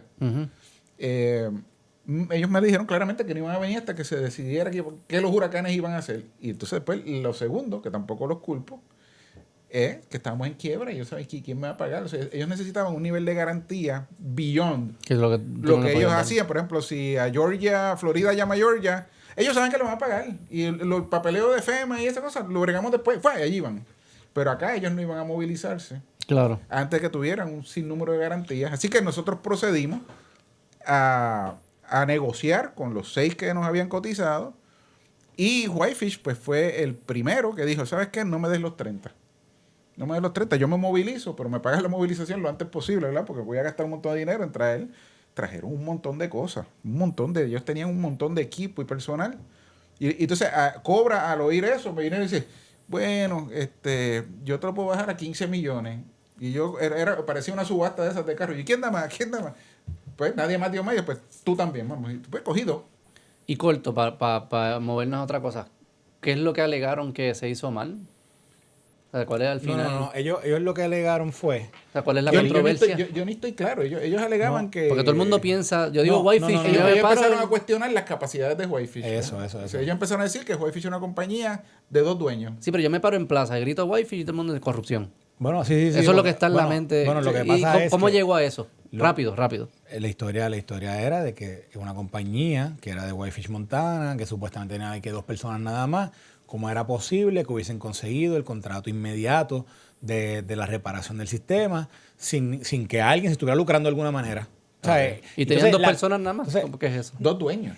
Pero tenían empleados. Tenían 2 dueños y eran los 2 empleados porque era una compañía que subcontrata. Que subcontrata como son prácticamente todas las que atienden emergencia. Claro, porque ¿cuándo viene el próximo huracán? Yo voy a estar pagando nómina aquí a diestra y siniestra. No. Yo hago acuerdos con mucha gente, los separo. Lo que pasa es que es importante porque crearon una narrativa que la linkearon a la administración Trump con Cenki. Que como era el secretario del Interior y él era de Whitefish Montana, de una manera dijeron, bueno, como esto es imposible que hayan llegado a Puerto Rico solo, pues eso quiere decir que llegaron a través de Cenki. Y entonces de momento se hizo una historia. Oye, Beto, esto fue una historia, y by the way, una historia que Ricardo y la persona de compras que él tenía en ese momento, Beto, transparente como... O sea, mira, señor Caldas. Por lo general, en estas cosas así, lo que pasa cuando tú lees todas las historias, la gente se esconde, la gente no habla. En esa historia de Weather Channel, Caldas hablaba, Caldas decía, mira, no, me llegó este email, me llegó esto. O sea, él lo dice, Ricardo habla. Nada que esconder. Entonces, incluso cuando Ricardo no va a lo de la Cámara, se comienza, no fue para... Ya tuviste, pero Ricardo va al Senado. Y entonces, y la pregunta en el gobierno era, tío, Ricardo debe ir, no debe ir, ¿esto qué va a pasar? Y yo me acuerdo, porque lo hablaba con el gobernador, me tocaba a mí manejar toda esa parte con el Congreso. Y me acuerdo que nosotros tuvimos, el mismo día tuvimos 2 vistas. Después tuvimos otra vista más con Bishop y una vista primero en el Senado, que fue el gobernador primero, fueron los gobernadores y después fue Ricardo. Y mientras está allí, nosotros estamos en la vista de nuevo, que fue la vista más loca del mundo en la Cámara, en ese comité, porque Bishop nos quería matar. Incluso Jennifer González, ahí fue que empezó a sacar ya la garra en contra del gobernador en ese momento, porque ella también le metió 2 o 3 preguntas duras al gobernador. Pero entonces Ricardo hizo un súper papel. O sea, Ricardo lo súper bien allí en esa vista. Que fue con Murkowski, era con toda la plana mayor del Senado. Ok. Pero nada, eso fue Whitefish. Dale, para movernos, porque tenemos que... Sí, el issue fue Whitefish. Y después, cuando Ricardo da toda su historia con el Congreso, se acabó. Pero en la mente de la gente... todavía la gente lo escribe por sí, Whitefish. Llévame anoche. Anoche hubo un apagón. Hoy estamos grabando jueves, junio 13, miércoles, junio 12, un apagón en San Juan, Guaynabo. ¿Fue área metro o quién fue? No, afectó a toda la isla. Toda la isla. Sí. 350,000 clientes creo que vi que estaban Sí, correcto. sin energía. ¿Qué pasó anoche? ¿Y cómo tú atas lo que pasó anoche a lo que me viniste contando ¿verdad? De toda la historia de la autoridad? Se me quedó un puntito bien rapidito Sí, para sí. terminar cómo llegamos a los de anoche. Dale. El hecho de que no dejaron a la autoridad hacer proyectos como el que te expliqué de los gasoductos, que le hubiera ahorrado a la autoridad 9.800 millones de dólares en 14 años, ese dinero se hubiera podido usar para mejoras, etcétera, etcétera, etcétera, verdaderamente, ¿no? Dinero limpio, ¿no? Dinero disponible para eso. Eso no ocurrió. El hecho de que teníamos este sistema desparramado que realmente es subsidiado, porque es que no le podemos cobrar a la gente lo que cuesta el servicio. No se está cobrando lo que cuesta el servicio para por lo menos 30% Se subsidió de las con deuda. personas. Con deuda. Y entonces la autoridad queda insolvente. Y la insolvencia significa que no estás haciendo mejoras de capital, las cosas no duran para siempre. Ujú. Y entonces llegamos al tema, ¿verdad? Que estoy cansado de repetirlo y que todo el mundo lo repite, algunos con conocimiento, otros porque lo repiten porque lo escucharon. Pero es triste y la gente se desespera y dice, pero va a venir con el mismo cuento otra vez. Bueno, pues el cuento otra vez es que el sistema eléctrico de Puerto Rico está destruido, está en una condición pésima. O sea, los anclajes, los herrajes están corroídos, los postes están podridos, las anclas están sueltas, las anclas que agarran las torres en muchos sitios, no en todos, muchos sitios. Las torres de metal están corroídas, la vegetación está en las líneas de transmisión, las que no tienen camino cerca, etcétera, está, que ese es lo que Luma está anunciando, un proyecto brutal que va a empezar ahora para meterle mano a esas líneas, que hay que llegar a la campo traviesa para hacer el control de vegetación. Eso está así, por lo menos, desde el 2010. Y ya la autoridad estaba insolvente, no le podía poner un peso más. O sea, no podía hacer la inversión necesaria. ¿Pero esas son mejoras de capital o eso es gasto operacional? Son las dos cosas, porque como nada dura para siempre, o sea, tú puedes minimizar las averías, pues dando mantenimiento. Pero llega el momento en que no las puedes evitar. Que ya el equipo está porque demasiado. es que ya está demasiado. Ya el carro ya no da prende. para más, ya no da para más, ¿no? Y es una situación caótica. O sea, yo llegué, me entrevistaron en 60 Minutes y me dijeron, ¿pero qué te encontré yo? Pues un junker, porque es la única palabra. Y eso fue en el 2016. 17. Es 7 la única años. palabra que se me ocurría que podía, ¿verdad? Para que la gente entienda. Ustedes saben los junkers de Cajo. Miren eso. Y eso es Eso fue hace 7 años con 2 huracanes entre medio. con 2 huracanes. ¿Tú te acuerdas que tú dijiste, antes del huracán, yo me acuerdo que tú dijiste que la autoridad no había recibido mantenimiento rutinario, no mantenimiento, sino rutinario, por lo menos como en 2 años. Yo me acuerdo de esa entrevista, tú lo dijiste. Sí, no, que correcto. cuando ¿Y tú qué entras- hacían? Correcto. ¿Y qué hacían si no hacían ese mantenimiento? Bueno, se hacía algo de mantenimiento, pero no se completaban los programas completos, no se daba Y era por mantenimiento en falta todos de los lugares. fondos. Se estaba apagando fuego Y era por falta de recursos. por falta de recursos y de fondos. Entonces nosotros apagábamos fuego en esa época. Se iba la luz allá, pero iba cogiendo y búscate un fusible y vámonos que es tarde. Curitas por todos lados. Curitas. Llevábamos años O haciendo sea, curitas. si yo pudiese ver la planta y las curitas fuesen literal curitas, y yo la veo la planta hoy en día, está llena de curitas por todos lados. Estaba llena de curitas y continúa estando llena de curitas. Continúa está llena de Correcto. O sea, entonces, ¿qué pasa? Bueno, pues entra el contrato de Luma porque realmente la autoridad ya no tiene ningún nivel crediticio ni nada. Hay que recordar que Luma realmente ni siquiera ha entrado, Carlos. A todo el mundo se le olvida que ellos están bajo un contrato suplementario. Que se Y que el extendió. contrato donde vienen realmente todas las responsabilidades y todas las cosas todavía no ha empezado. Sé que es una cosa que hay que tener en mente. A mí se me olvida, pero a veces dicen, no, ¿y por qué no hacen esto? ¿Y por qué no lo hacen? Pues, este es un contrato, hay que ver qué limitaciones. Sí, pues supuestamente el trigger ahí va a ser Que se resuelva la reestructuración deuda. de la deuda. Y ahora eso está más tarde. Y ahora con lo que pasó ahora con el apelativo, olvídate de esa. Aquí hay. Explícame eso de nuevo, que me perdí un momento. Ok, Luma entra en una contratación de interino. por ¿Qué es lo decirlo que así, están ahora que es mismo? lo que estaba actualmente, pues se extendió, iba a ser por 2 años, porque en lo que se manejaba el tema de la Ok. deuda, Ajá. pero se tuvo que extender porque no se ha resuelto el tema de la deuda. Y la ayer salió la reestructuración. otra noticia. Ayer salió la edición del circuito de apelaciones, donde le reconoce Un derecho. Era un derecho a los bonistas que se firmó desde el 74, que supuestamente que tienen derecho a cobrar, ¿verdad? Lo que en un momento dado ellos habían acordado cuando decidieron invertir en la autoridad. Y entonces, pues eso va a extender este proceso por lo menos 8 o 9 meses más, porque aquí, entre que si se vuelve y se ve en blanco ahí en el apelativo, o si va al Supremo, o en lo que la jueza Swain lo logra interpretar de una manera, ¿verdad?, que pueda caber la reestructuración, estos son 8 meses más. Así que ese contrato o el trigger que hacía que Luma entrara full a los 15 años esos que supone que se negocie ese contrato original, pues se extiende ahora por este tiempo. Pero en práctica, Luma en el periodo interino es un Luma distinto en el periodo, o sea, en términos de operaciones. Bueno, de inversión, Yo entiendo que sí. Es más light. En la parte de inversión es más light, porque ¿por qué tú vas a tener una condición? Era una condición del contrato con Luma, el que la deuda ya estuviera resuelta. Como se siguió atrasando lo de la deuda billón o más allá de la contratación del propio Luma, pues hubo que entrar en un contrato suplementario. Y no desconozco cuál es la implicación. En práctica. Me huele a que claramente tiene que ver con algunas limitaciones en gastos y en dinero. Sí, compromiso. Porque tiene que ver con la deuda. O sea, tiene que ver con que tú tienes que estar sano, tienes que tener la deuda resuelta. Pero no lo sé, así que me voy a dedicar a tratar de entender analizar qué implicaciones puede cuál haber. es la diferencia entre el suplementario y el contrato completo final en términos de si tienen limitaciones ellos de hacer o no hacer algunas cosas. Volviendo a lo de anoche, ese sistema, que como dije lo describí como un junker, no se arregla en un día, ni en 2, ni en un año, ni en 2. O sea, nosotros estamos hablando de un proceso que puede fácilmente tomar 12 a 15 años a que tú puedas utilizar los dineros de FEMA para arreglar aquellas cosas que el huracán María dañó o que se identificaron que van a aumentar la resiliencia, ¿verdad? Sí, como mitigaciones. O mitigaciones a futuros huracanes.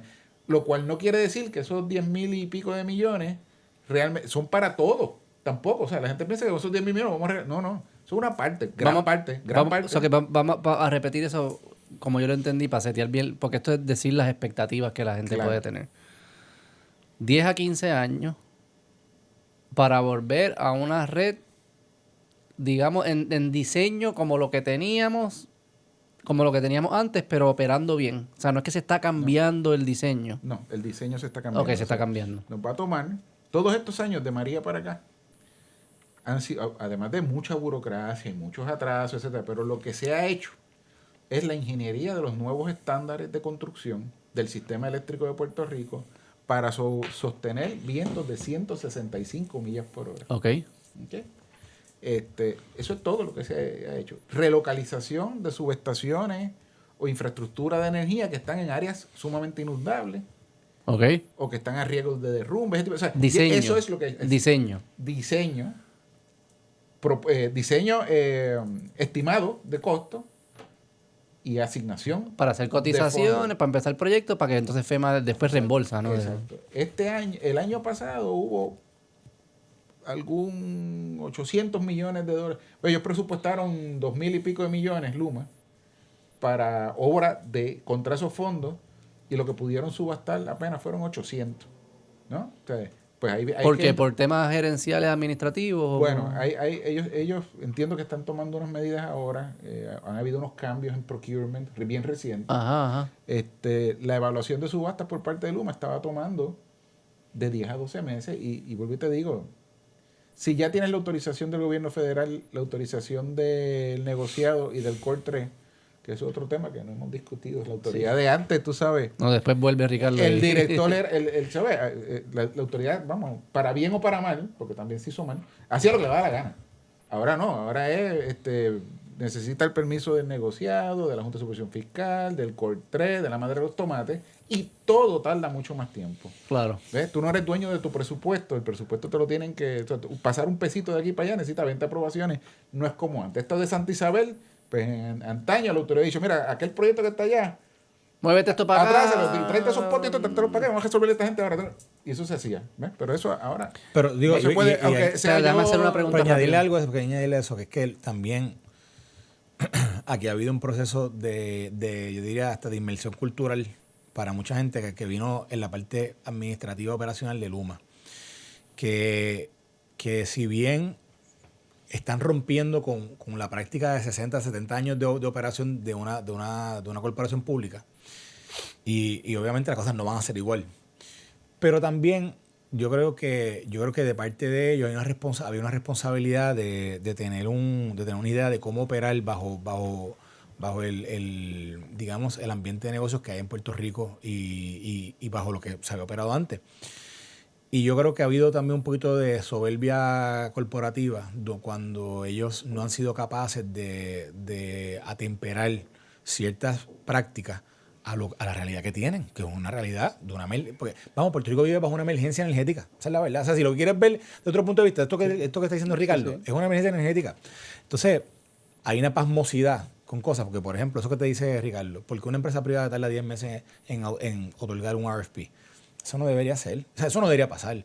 Pero lo que pasa es que internamente, en la inmersión que hacen como corporación, dentro de coger, es como un ongoing business que lo compran, ¿verdad? Y tú vas haciendo cambios, pero lo estás corriendo, no puedes pararlo. Pues tú tienes que ir viendo ver cómo tú le vas insertando tus cambios, pero no puede ser, párate, yo voy a traerle esto nuevo, y después entonces digo, no es así no opera. Y RFPs con FEMA también, ¿no? RFPs con fondos federales en su mayoría. Y yo quizás Ricardo no va a entrar por lo menos en algún momento yo hablé con los CEOs antes de que entraran a Puerto Rico. En un momento dado me reuní con ellos. Me acuerdo que yo les dije, miren, por ejemplo, ellos no veían como una amenaza el tema de la UTIEL.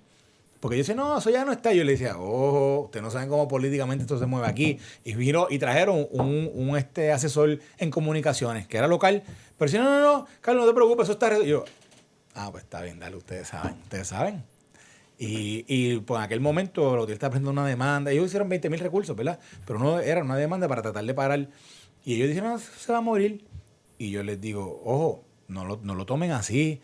Porque esta gente ha parado funcionamiento, ha parado al pueblo anteriormente. Así que no lo minimice lo que pueden hacer. No lo subestime. Y lo subestimaron. Y así como te digo ese ejemplo, que yo no estoy ni cerca de eso.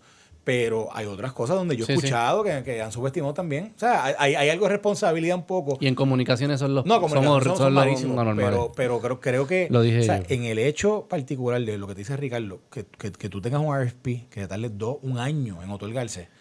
Pero yo pensé que para eso es que también los traímos. No era su expertise técnico, sino también su capacidad de gerenciar estos procesos. Y procurement es un proceso esencial en toda compañía de infraestructura. Correcto. Lo que te puedo decir, ¿verdad? Es que me consta que hicieron unos cambios en las últimas semanas, antes de las primarias, por si acaso, no fue después de eso, que entiendo van a facilitar, ¿verdad? O agilizar eso. Pero más allá de eso, los proyectos toman tiempo. Está el diseño. Ajá. Ok, entonces ahora pues la construcción, etcétera, los permisos, este tipo de cosas, toma tiempo. Por lo tanto, mejorar, poner el sistema eléctrico de Puerto Rico en condición, en estándar, tú sabes, y con una resiliencia que aguante 165 millas por hora, etcétera, es un sistema muy amplio. Va a tardar 10 a 15 años. Luisiana, para poder hacer uso de sus fondos federales, tomó más de 15 años.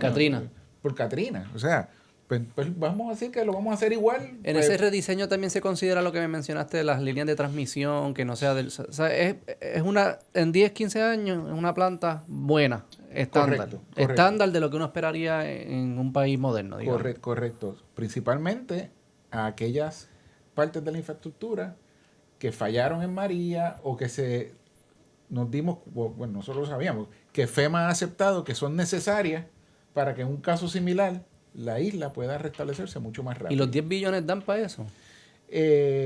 Dan para mucho, pero ya no te puedo decir que den para todo, porque ese dinero se asignó, no me acuerdo, Carlos, en qué año, hace 4 o 5 años fue que se comprometió, y en el 21 la inflación fue casi 6%, y después 3, ya vas 9. Sí, eso compra mucho menos. Eso es aditivo, y después, pues entonces, es que pues ya hemos perdido como 10% de lo que... Mira, para que tengan una idea, que también aquí la gente habla lo que no saben, de lo que pica el pollo con el tema de los fondos. El huracán pasó en septiembre del 17.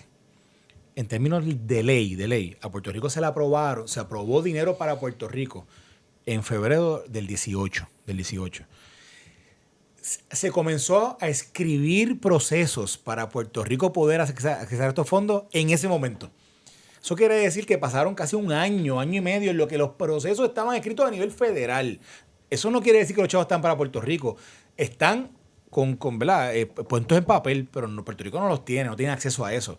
Y ahí es que comienza Puerto Rico a presentar los estimados, los diseños del momento, del 18 en ese momento, para entonces ir justificando proyectos. Y Beto, no es como hasta el 21 o 22 que entonces dice, ok, ahora podemos empezar. Que por ahí es que también entra Luma. Que eso otra. ¿Cuándo empezó Luma? Luma 21. Julio, mediados del... Julio 21. Julio 21. Pero otra cosa interesante aquí, 3 Beto, años llevan. que otra cosa interesante aquí, que esto es bien importante porque tampoco se habla. Y esto Ricardo lo sabe. Y la recuperación de Puerto Rico con fondos federales, por la situación que también estuvimos viviendo en ese 2017-2018 y lo que vivimos políticamente, no tiene comparación con ninguna otra recuperación.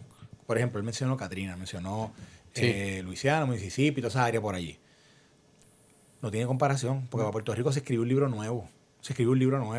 Aquí hay unas implicaciones de cómo FEMA entró al juego y qué ha aplicado y qué no. Bueno, se cambió el Stafford Act. El Stafford Act es la ley que le da vigencia a FEMA, o sea, que crea FEMA y que fondea a FEMA. Está lo que es el Disaster Relief Fund, DRF. Todo el mundo, cuando tú vas al Congreso, tú dices, tenemos que meter el hecho del DRF, son chavos para FEMA. Y en el momento de cuando se comienza a meter el billete, se piensa en cómo es que ese billete se va a gastar.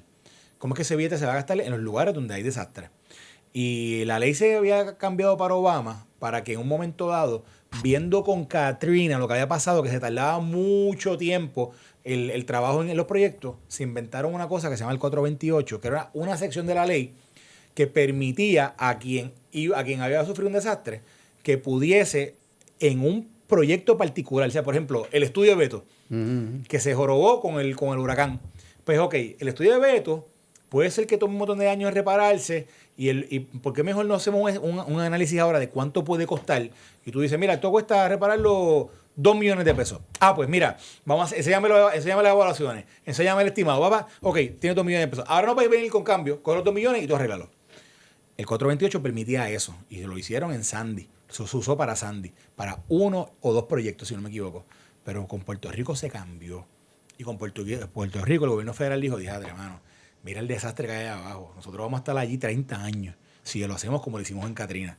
Vamos a coger esa sección del 428 y vamos a hacerla para toda la jurisdicción. Así que todos los proyectos van a estar bajo esa nueva sección. Y entonces lo que vamos a hacer es que supuestamente vamos a ir más rápido, ver evaluaciones de daño y vamos a soltar chavos. Pero ¿qué pasa? Que cuando empezaron a escribir cómo era que lo iban a implementar, pues cambiaron la ley, pero entonces viene el reglamento, viene el proceso. Sí. Ni ellos sabían cómo hacerlo. Y eso, pero eso nada más, eso comenzó, bueno, que al día de hoy el 428 ya no se aplica como originalmente se ideó y como se cambió la ley. Y te digo todo esto porque, obviamente, explicar esto públicamente, la gente dice, ¿qué carajo es eso? La gente no entiende esto. Yo lo que quiero es luz. Pero, exacto, yo lo que quiero es luz. Y explicarlo, la gente dice, me estás hablando ñoña. Pero es que es... Pero vamos a explicarlo en ese sentido. Tú quieres luz. Luz es producto de una infraestructura, de que haya cables y subestaciones y todo eso, que estaba deteriorada. Tenemos que llevarla a un nivel estándar de hoy en día para que tú tengas luz y no se te vaya. Ese cambio cuesta dinero. La autoridad no tiene dinero.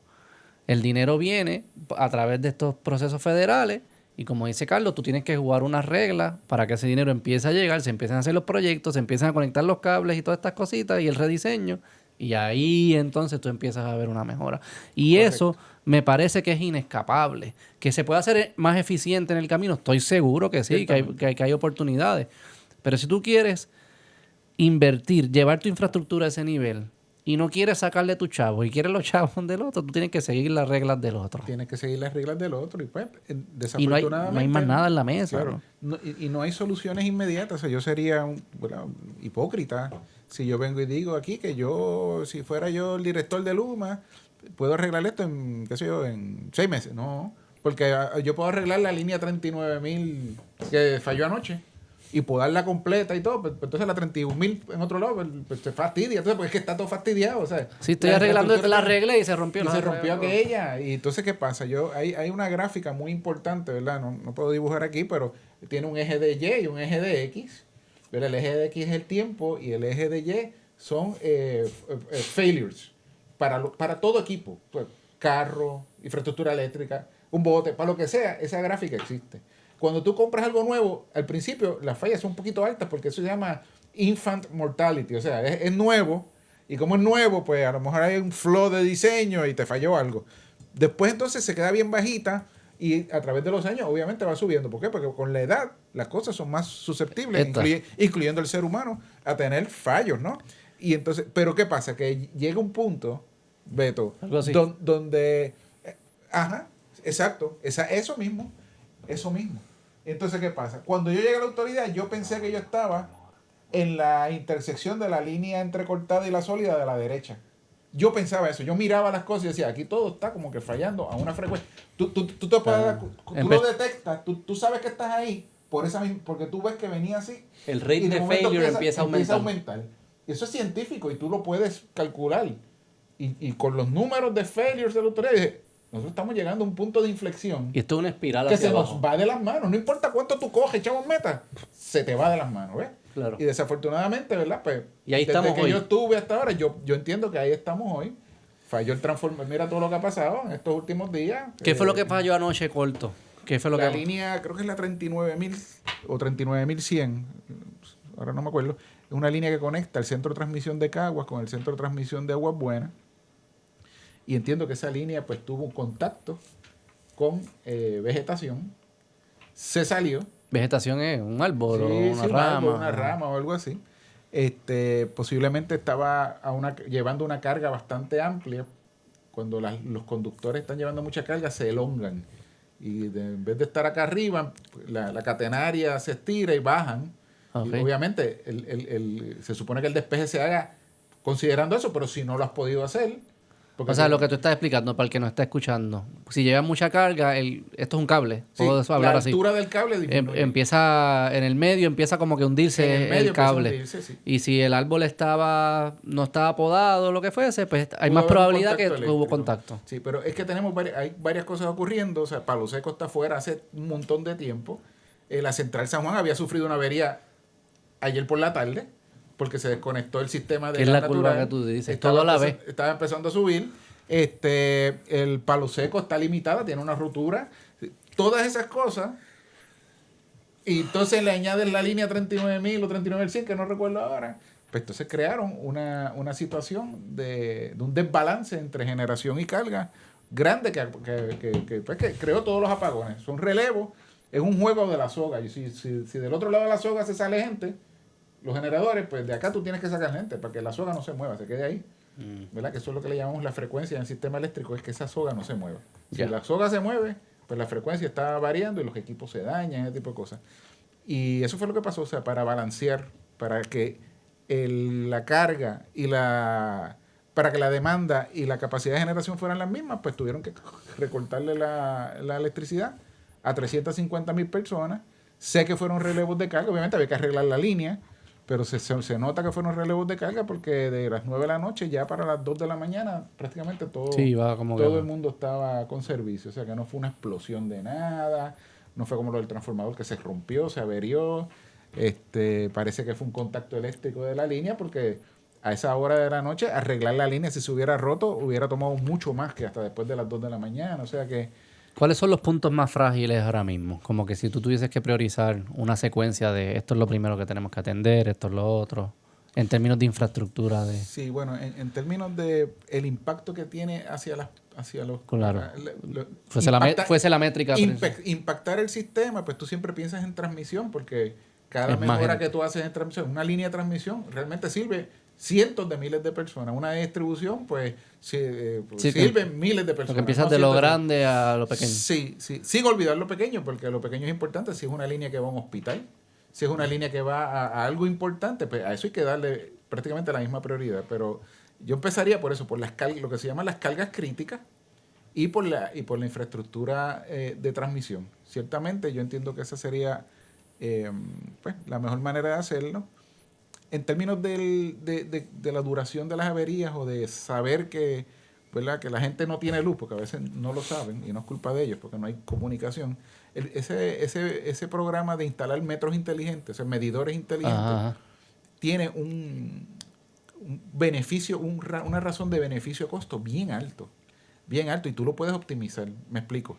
Tú sabes que hablan de los bolsillos, pues son áreas que están por ahí escondidas y entonces pues se va la luz en el alimentador principal y ellos se quedaron sin luz también.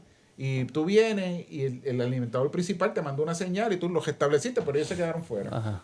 Porque tú no sabías. Sí. Y siempre, si tú pones 1 metro en toda esa vecindad, uno, Ya no le tienes que poner 1 metro a las 50 casas o a las 100 que están allí. Uno. Con uno que tú le pongas, ese te comunica y tú dices, mira, pues, entonces tienes ahí. Yo haría eso en términos de visibilidad, Claro. de quién tiene y quién no tiene luz, en vez de ir instalando, vamos a hacer esta urbanización completa. No, mira, ponte uno en la urbanización. Uno. Claro. Pónselo a todo el porque mundo, pero vamos, ponte uno ahí. Uno En aquí. términos operacionales, puedes empezar de uno a uno. Empieza así a porque te da cubrir. visibilidad de los pockets. Tengo Sí. toda la visibilidad Eso tiene sentido. del servicio eléctrico. Claro. No tengo la del consumo de los Y eso es para clientes. tomar decisiones de qué Para atender. tomar y qué sé decisiones, yo. pero óyeme, te adelanta un montón. Así que no sé cómo ellos lo están haciendo. Son cientos de miles de medidores, contadores inteligentes, pero yo esperaría, ¿verdad?, que lo hicieran de esa manera, que busquen optimizar la parte de conocimiento de lo que está pasando por el sistema de distribución Ricardo, y que eventualmente pues, entonces terminen todas las urbanizaciones. o sea, tú ves a Luma, ves Genera. Tú dijiste que al principio de 2017, cuando esta idea comenzó a discutirse, tú estabas a favor, tuviste unas discusiones con el gobernador. Hoy día, imagínate que mañana, por la razón que sea, si Luma no va, Luma se va. ¿Qué alternativa tiene Puerto Rico? Así de momento, Carlos, yo no veo una alternativa, porque los mismos problemas que le achacan a Luma los veníamos enfrentando nosotros. Que si no tienen celadores. Yo no tenía celadores. Y se me estaban yendo los celadores. O sea, yo tenía el 80% de la plantilla de celadores. Ya tenía edad para jubilarse. La autoridad por muchos años no reclutó. No hizo escuela de celadores por un montón de tiempo. ¿Ves? Entonces, no, que los tienen mapeando y los tienen cuando que se fueron en la transición esta agencia de gobierno. Eso ya tampoco es cierto. Primero que los 2 o 3 que quedan eran los comefuegos, que nadie los quiere, porque ¿sabes? Yo sé de varias empresas locales que ya han recuperado los celadores que eran de la autoridad, están trabajando ya en la industria privada o en Luma. No quedan muchos celadores por ahí, ¿sabes? Entonces ya está el proceso con la unión nueva, la IBW, tiene las escuelas de celadores corriendo. Conozco muy bien una empresa en particular que yo la fundé, después vendí mis acciones, pero por eso me mantengo en contacto con ellos todo el tiempo. Ellos tienen un montón de aprendices que ya están a punto de completar sus 3 años para entonces hacerse celadores full. Y tienen como 42 celadores que eran de la autoridad muy buenos y están trabajando en la industria privada. Pues ese problema lo hubiéramos tenido igual porque ¿qué hubiera cambiado? Muy poco hubiera cambiado. Así que vamos, no hay nadie que venga a sustituir a Luma. Yo no veo a nadie interesado. No, o sea, como te expliqué ahorita, habían 5 al principio y terminaron 2. Y uno de ellos estaba haciendo todo lo posible porque no le otorgaran, tú sabes. Y ciertamente Luma tiene mucho que mejorar. Pero, siempre por ejemplo, hay espacio. Pero volver para atrás. No volver ¿A qué? Porque No, te digo, yo sé, lo que pasa es que esa es la discusión. Se dice, no, que aquí la han manejado mejor. O sea, vuelve para atrás. ¿Qué hay? La UTIEL no tiene un celador que ofrecer. Y si lo tiene, pues, tendrá 50 y pico de años. O sea, eso no es edad para ser celador, ¿no? Ya eso no es compatible, ¿no? La autoridad está quebrada todavía. El gobierno no está boyante. O sea, ¿qué? ¿Y la Junta permitiría igual? No, por eso yo no, él me dice que qué haríamos si se pudiera, ¿no? No, sí, asumiendo Pues mira, que la Junta y que FEMA... nos quitaría los fondos federales posiblemente. Pero eso es lo importante. Eso quería Tú llevar. sabes. Esta reconstrucción sin fondos federales no existe. Imposible. No existe. Imposible. No hay. Y sin reconstrucción no hay mejora. Exacto. O sea No, que y necesita fondos federales. Como que esa es una lógica. Y algo importante es que y estas cosas son revisables. Yo no quiero decir que esto está escrito en Claro, piedra, claro. pero en un momento dado, cuando se determinó otorgar los fondos o no, bueno, Ricardo no estaba el próximo director, que fue José Ortiz, y con José nosotros tuvimos que hacer, aquello fue un tiriala, donde yo tuve que intervenir porque FEMA no quería negociar con Prepa. FEMA entendía que Prepa era una... O sea, yo quiero, déjame decirte esto, y esta es la verdad de cómo se hablaba en aquel momento. Siempre es una corporación corrupta. Es una corporación corrupta, así que nosotros no vamos a negociar con corruptos. Y tuvimos que en un momento dado firmar unos acuerdos interagenciales para que, en este momento no era ni Core3, ni era, en aquel momento no existía eso, para que pudiese estar en la mesa negociando lo que eran los estimados de costos de mejoras, etcétera, como si fuese casi, tú sabes, como a nombre de Prepa, aunque José estuviese allí. Y era porque no querían. Entonces, una cosa era que cuando se fueran a otorgar, porque se sabía que iban a hacer mucho dinero, o sea, para que se tengan una idea, la asignación de los 13 billones estos que se hablan es la asignación más grande en la historia de FEMA para un grantee. En este caso, una entidad. Y ellos decían, se lo vamos a dar a ¿quién? Y entonces, se firmó. Imagínate tú cómo es esto, que se firma para que Core3 sea el pass-through que pasa por ahí, y Luma, entidad privada, que eso no pasa, pueda recibir los fondos que son públicos, porque esto es para una entidad pública. Ajá. Pero se le permitió a Luma, a través de Core3, representar a la autoridad, aunque en efecto el grantee es la autoridad, sí. Pero es Luma el responsable a través de Core3. Correcto. Y se hace solamente bajo ese andamiaje, porque de lo contrario no lo iban a hacer. No lo querían hacer. De lo contrario, FEMA no lo quería hacer. FEMA no quería dar los chavos a la autoridad. Se inventan ¿Y qué ellos dijeron? ¿Buscan a alguien privado o no va a haber, o no hay fondos? No, cuando tú tengas el privado, avísame para entonces nosotros poder hacer esto. Porque lo del privado ocurre, fíjate, Ricardo te dijo algo que yo no sabía, que era esa conversación que él tuvo con el gobernador desde que él saque de su primera entrevista. Pero yo sí sabía que el gobernador tenía planes de hacer esto y ya sabía de la quiebra. Pero fue el huracán lo que realmente empujó que esto se hiciese. Sí. Esto se anunció en enero del 2018, o sea, 3 meses después del huracán. Digo, porque sin huracán, que el privado iba a tener que meterle su CAPEX, el CAPEX de sus bolsillos, ¿no? De su inversión. O sea, que hubiese sido un poco... Sí, pero el aval... Se hizo un market research. Y el aval de las partes... O sea, el aval de esto es importante. Porque pero es importante porque la parte... Fíjate, lo que te dijo ahorita Ricardo. Dos proyectos que hacían sentido, que era los gasoductos, los mataron, ¿verdad? Por política. Pues no hubo una crisis. Había una crisis que venía, pero el pueblo no lo ve. Sí. La gente no lo ve. A la prensa le importa un carajo lo que está pasando. Pues, y la deuda lo sigue por ahí para abajo. Pero aquí era una crisis que la gente veía, que la gente decía, diablo, no tenemos luz. Ricardo lo dijo antes del huracán, él dijo, yo me acuerdo como ahora, eso yo lo repito 1000 veces, me querrá dar un bofetón, Carlos, cállate la boca ya. Pero es que yo me acuerdo cuando Ricardo, antes del huracán, dijo, aquí viene un huracán categoría 3 y la infraestructura está tan chava que por lo menos vamos a dar 6 meses en tener luz. Y yo me acuerdo cuando él lo dijo, él y yo ni nos conocimos casi en ese momento, pero cuando él lo dijo, anda para el sirete. Y de 3, categoría 3. De categoría 3. Y yo traigo esto porque es el huracán lo que permite que el gobierno diga, pues vamos a aprovechar el momento, ahora es el momento de privatizar esto. Y que la gente no se forme un revolú en contra de esa idea. Porque si no llegaba este huracán, pasaba. Y esto no tenemos aquí hoy. Pero me interesa eso del market research, porque me parece que es un panorama muy distinto sin fondos federales para un privado entrar aquí. Porque es su antes CAPEX. del huracán, exacto, se hizo un market research y entonces resultó, ¿verdad? Primero, que no había tanto interés de la industria privada. Había, pero no era tanto. En la parte de generación, la preocupación principal era que esas plantas ya tienen un nivel de contaminación, porque lo tienen. Cualquier site industrial está contaminado. Entonces, pues, comprarla era como que heredar esas responsabilidades ambientales y entonces, por lo tanto, pues se empezó a hablar de una concesión.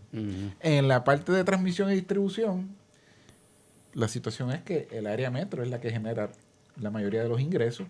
Entonces, pues la queríamos, para que no fuera un monopolio, se quería hacer por pedazos. Ok, como franquicia. Como franquicias. ¿Y qué pasa? Pues nadie quería la franquicia de Utuado y Ciales o la del sureste. Nadie las quería, así que pues entonces ahí se tomaron unas decisiones de que entonces iba a tener que ser transmisión y distribución completo. ahí entró también al análisis, ¿verdad? Antes del huracán, de que a la industria privada no pueden acceder a fondos FEMA. Entonces, pues fue una gran preocupación. Fíjate, después vino María y gracias a Dios, ¿no? Pudieron, sí. Hay métodos. El gobierno federal ayuda con tax credits. O sea, si Prepo hubiera sido privada y le da María, ¿verdad? Todo lo que gastan, pues cuando van a pagar impuestos federales, ¿verdad? Pues entonces tienen unos tax credits, pagan menos impuestos. ¿Por qué? Porque tuviste un huracán. Y lo demás va a la tarifa. Hay un aumento tarifario por un periodo de 3 años para pagar los gastos del huracán. Así que todo eso resultó en que, en efecto, no se privatizara, porque es confuso. Seguimos hablando de que sí privatizó. No. Se subcontrató un operador. Se subcontrataron operadores, ¿verdad? Para que privados, para que operaran, mantuvieran y administraran las empresas. Los bienes pues siguen siendo públicos y por lo tanto pues tenemos acceso a los fondos de FEMA. Y vamos cerrando. En ese escenario las mejoras de capital es tarifa pura. En un escenario sin fondos federales, ¿no? En un escenario sin fondos federales es tarifa pura. Y en quiebra. Sí. Y en quiebra porque tú pudieras directo a la tarifa, porque no es una emisión de bonos que se paga en 30 años. Tú diluyes esa obra que hiciste hoy, la diluyes en 30 años. Si no tienes ¿cómo te digo? Las emisiones de bonos, pues entonces son, como muy bien dijiste, va a la tarifa desde hoy. Es inviable. Y ahí la gente se va. Correcto. Rápido, que para ir cerrando, a un nivel high level, ¿cuáles deben ser me hablaste de los años, 10, 15 años? Sí. ¿Cómo se ve el progreso? Año 1, ¿qué tipo de proyectos uno empieza a ver del año 1 al año 5, que están cambiando como consumidor y cliente que uno pudiese esperar? Sospecho que en el corto plazo lo que pasó ayer puede que sea bastante común. Ayúdame a ver, a visualizar el futuro. Sí. En términos de más administrativo, yo entiendo que Luma ya ha hecho un excelente trabajo en la parte que se llama servicio al cliente, que es donde tú trabajas con tu cuenta y el pago y el plan de pago y la llamada, el trato al cliente. Han hecho un cambio de 180 grados, siempre hay espacio para mejorar. Operación y mantenimiento, le han dedicado mucho esfuerzo a la seguridad de los empleados, eso es muy importante. La autoridad tenía los peores índices de seguridad, o sea, las mayores muertes por accidentes de trabajo con los celadores. ¿Eso ha mejorado? Eso ha mejorado grandemente. Eso el cliente no lo ve ni lo disfruta porque eso es interno, pero eso es importantísimo. Ha mejorado la parte de mantenimiento. Tú los ves en los lugares estos, cargas críticas frente a los hospitales y eso, cambiando las cajas de los portafusibles, cambiando aisladores. Ellos ahora las averías están tardando un poco más que lo que tardaban antes. Porque antes, si tú tenías una avería en tu casa, pues iba a la autoridad y decía, bueno, pues pon el fusible que y disparaba. Entonces era de 100 amperes. Ponían uno de 200, vámonos, que tarde. Poner curita se puede hacer más rápido. Curita. Y entonces ellos están yendo, están arreglando lo que se averió, pero entonces ¿verdad? Tienen una práctica de mirar los alrededores y tratar de arreglar todo lo que se puede arreglar ya que están allí en sitio. Y eso hace que la avería dure más, pero es una inversión al futuro porque haya menos averías. Según tú bajas el número de averías, la estadística de duración de las averías baja también porque, vamos en un extremo, si no hay averías, ¿cuánto sería el tiempo de arreglar la avería? Sí, cero. Cero. Entonces, pues están haciendo y me parece muy inteligente. Buena práctica. Muy buena práctica. En cuanto a las inversiones grandes con los fondos federales, apenas se está comenzando, como te dije. Creo que ellos intentaron hacer como $2,000 millones el año pasado y creo que solamente contrataron, dije 800, creo que fueron 600. O sea, la mitad. Si tú divides los 13,000, ¿verdad? Entre 10, se supone que estén gastando 1.300 millones al año. Para hacerlo en 10 años. ¿Y hay recursos disponibles en la calle para ellos estar contratando? Hay contratistas eléctricos locales. Materiales, equipos, todo eso. Materiales, hay equipos. Obviamente tienes que planificar. Hay materiales y equipos en almacén para el caso de una emergencia, para que la gente esté tranquila. Me consta que los hay. Para estas obras nuevas de inversión tenemos el problema que ha surgido desde la pandemia. De supply chain. Tenemos dos problemas. El de la pandemia, de un disloque en la cadena de suministro. Pero además de eso, es que Puerto Rico no es el único sitio que tiene la infraestructura eléctrica anticuada y necesitada de mejora. Posible la de nosotros es la más chava que está, pero los estados están comenzando a hacer lo mismo. Entonces, pues, Sí, hay desafortunadamente... competencia por recursos. Tenemos competencia por recursos y competencia en la línea, en la fábrica, que produce los transformadores y la que produce los postes. Así que, pues nada, Bueno, la expectativa de tiempo, por lo que te digo, si no pueden gastar 1.300 millones al año. Pero eso es una buena métrica, porque ahora yo puedo decir, ¿cuánto gastaste este año? Exacto. 1.300. Ah, pues parece que estamos a entrar con los proyectos. Exacto. Y Ricardo mencionó ahorita lo de la inflación, que tiene un impacto brutal en eso. Sí. Pero bien importante, porque cuando tú hiciste la evaluación de daños original, tenías una realidad económica distinta a la que tienes hoy. Y es significativa en la medida en que tú dijiste, por ejemplo, que reconstruir, yo te voy a dar un nombre, esto no necesariamente es así, pero Cambalache. Pues para esa planta de Cambalache, en el 2018, 19, 20, tenía un costo reconstruirla. Ahora es el doble.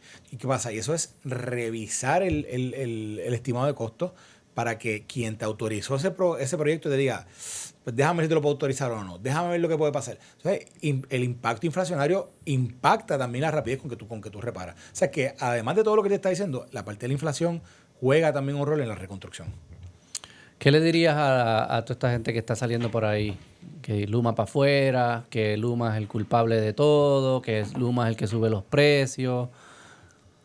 Mira, Sin ser a los apologistas de Luma, pero que es cierto y que es falso. Y creo que lo venimos hablando, pero quisiera sintetizarlo para cerrar ya. tienen que ser prudentes. La prudencia es templanza, cautela, ¿verdad? Precaución. Todo eso significa ser prudente. Y una persona prudente es una persona que toma decisiones basadas en el conocimiento previo que tiene.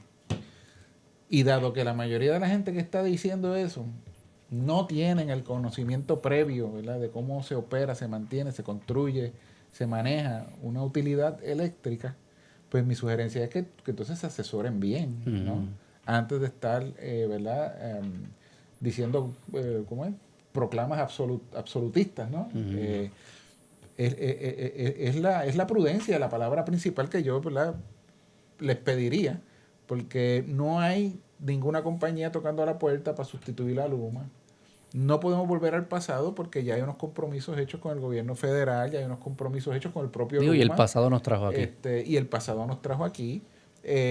Así que, vuelvo y te digo, tienen que ser muy prudentes y que estas cosas no se quedan aquí ¿cómo te digo?, en Puerto Rico.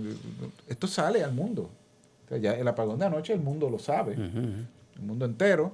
Y cuando tú empiezas a expresarte, ¿verdad?, porque se expresan fuerte también, o sea, no hay mucho respeto. Nada de respeto. Y pues eso también aleja a posibles inversionistas o posibles empresas que quieren, ¿verdad?, ayudar o invertir a Puerto Rico. Ayer se publicó, antes de ayer, que de 1,000 megavatios que se supone que el Tranche 2 de energía renovable lograra contratar, contrataron 60 megavatios. 60. Porque es que no es que ya, o sea, yo lo estoy viviendo porque yo soy consultor de algunas compañías que han querido invertir en Puerto Rico. Y este lenguaje en contra del progreso, en contra de los proyectos grandes de energía renovable, los grandes, todo el mundo, o sea, todo el mundo no, el 2% que te dije ahorita, ¿verdad?, en contra, tirándole a Luma todo el tiempo, cuando esta gente pues saben de energía, ellos entienden que esto toma tiempo. Dicen, yo no me voy, o sea, ese dólar que ellos van a invertir, ¿sabes cuánta energía renovable se está construyendo a nivel del mundo? ¿O cuántas plantas de energía? Cualquiera que venga a invertir aquí dice, no, muchachos, yo pongo el dinero allá. ¿Por qué lo van a poner aquí? Otro día hablamos de renovables, no soy tan fanático, pero lo hablamos en otro podcast. Dale. Pero sí, en parte es eso, el trabajo es un trabajo real que se tiene que hacer y yo creo que hay personas que están usando, porque hay sufrimiento, en verdad no está chulo que se te vaya la luz y hay mucha gente sufriendo que no es su culpa, no saben nada de esto, ¿verdad? Son ciudadanos normales. Pero siento que hay personas, figuras que están cogiendo ese sufrimiento para adelantar cosas que son falsas y adelantar cosas políticas. La comunicación ayudaría mucho y estamos de acuerdo en que es un problema de comunicación porque se supone que tú puedas saber más. Mira, a veces tú te quedas... tú no sabes si ellos saben que tú no tienes luz. Esa es la primera preocupación. Ellos sabrán que yo no tengo luz. O sea, ¿habré sido yo nada más? Ese es el peor miedo de todo puertorriqueño, que soy un bolsillo. Sí. Pero fíjate lo que dijo Ricardo. Aquí, mira el dato bien interesante de lo que ocurre Santa Isabel, Cuamo y Ay Bonito. Que Ricardo, en una entrevista la semana pasada, me dice: Carlos, lo que pasa es que hay una línea que nos ha tocado desde el huracán. Y tú dices, ¿qué pasó con la autoridad en aquel momento, con la respuesta a la emergencia, y qué pasó esto ahora? Y por ejemplo, yo creo que es importante esa comunicación. Eso, quien único me lo ha dicho a mí fue Ricardo. Sí, eso yo no lo he escuchado son malísimos. Ellos vienen y le dicen a los pueblos, bueno, se va a tardar 2 meses en restaurar esto. No, son... O sea, y dice, espérate, ¿cómo fue? O sea, hay unos elementos de empatía y de más que empatía, en inglés lo que es el cultural sensibility, que es sensibilidad cultural de una manera, aparte de cultural, es social o inmediata de tu cliente, de tu negocio. Sí. O sea, una sensibilidad de negocio que tú dices, espérate, yo lo voy a decir en serio a 10,000 personas, 12,000 personas que no van a tener luz en 2 meses. No. ¿Me entiendes? ¿Tú me entiendes lo que te quiero decir? Ahí hay unos espacios para mejorar bien brutal. De acuerdo. Gracias, Ricardo. Se repita. Si hay progreso y eso, vienes para acá y nos explicas. ¿Cómo no? Está ahí a las órdenes. Me dejan saber y con mucho gusto. Te lo agradezco mucho. Me encanta el ambiente, me gusta el formato. Lo agradezco mucho y agradezco que hayas venido. Gracias. Carlos. Dale, a ti. ¿Quieres hazte un intro ahí para clipearlo para tu show? Dele like, suscríbase, comente. Carlos Mercader, Beto Podcast, La Diestra, no hay más nada. Bye. Gracias, bye.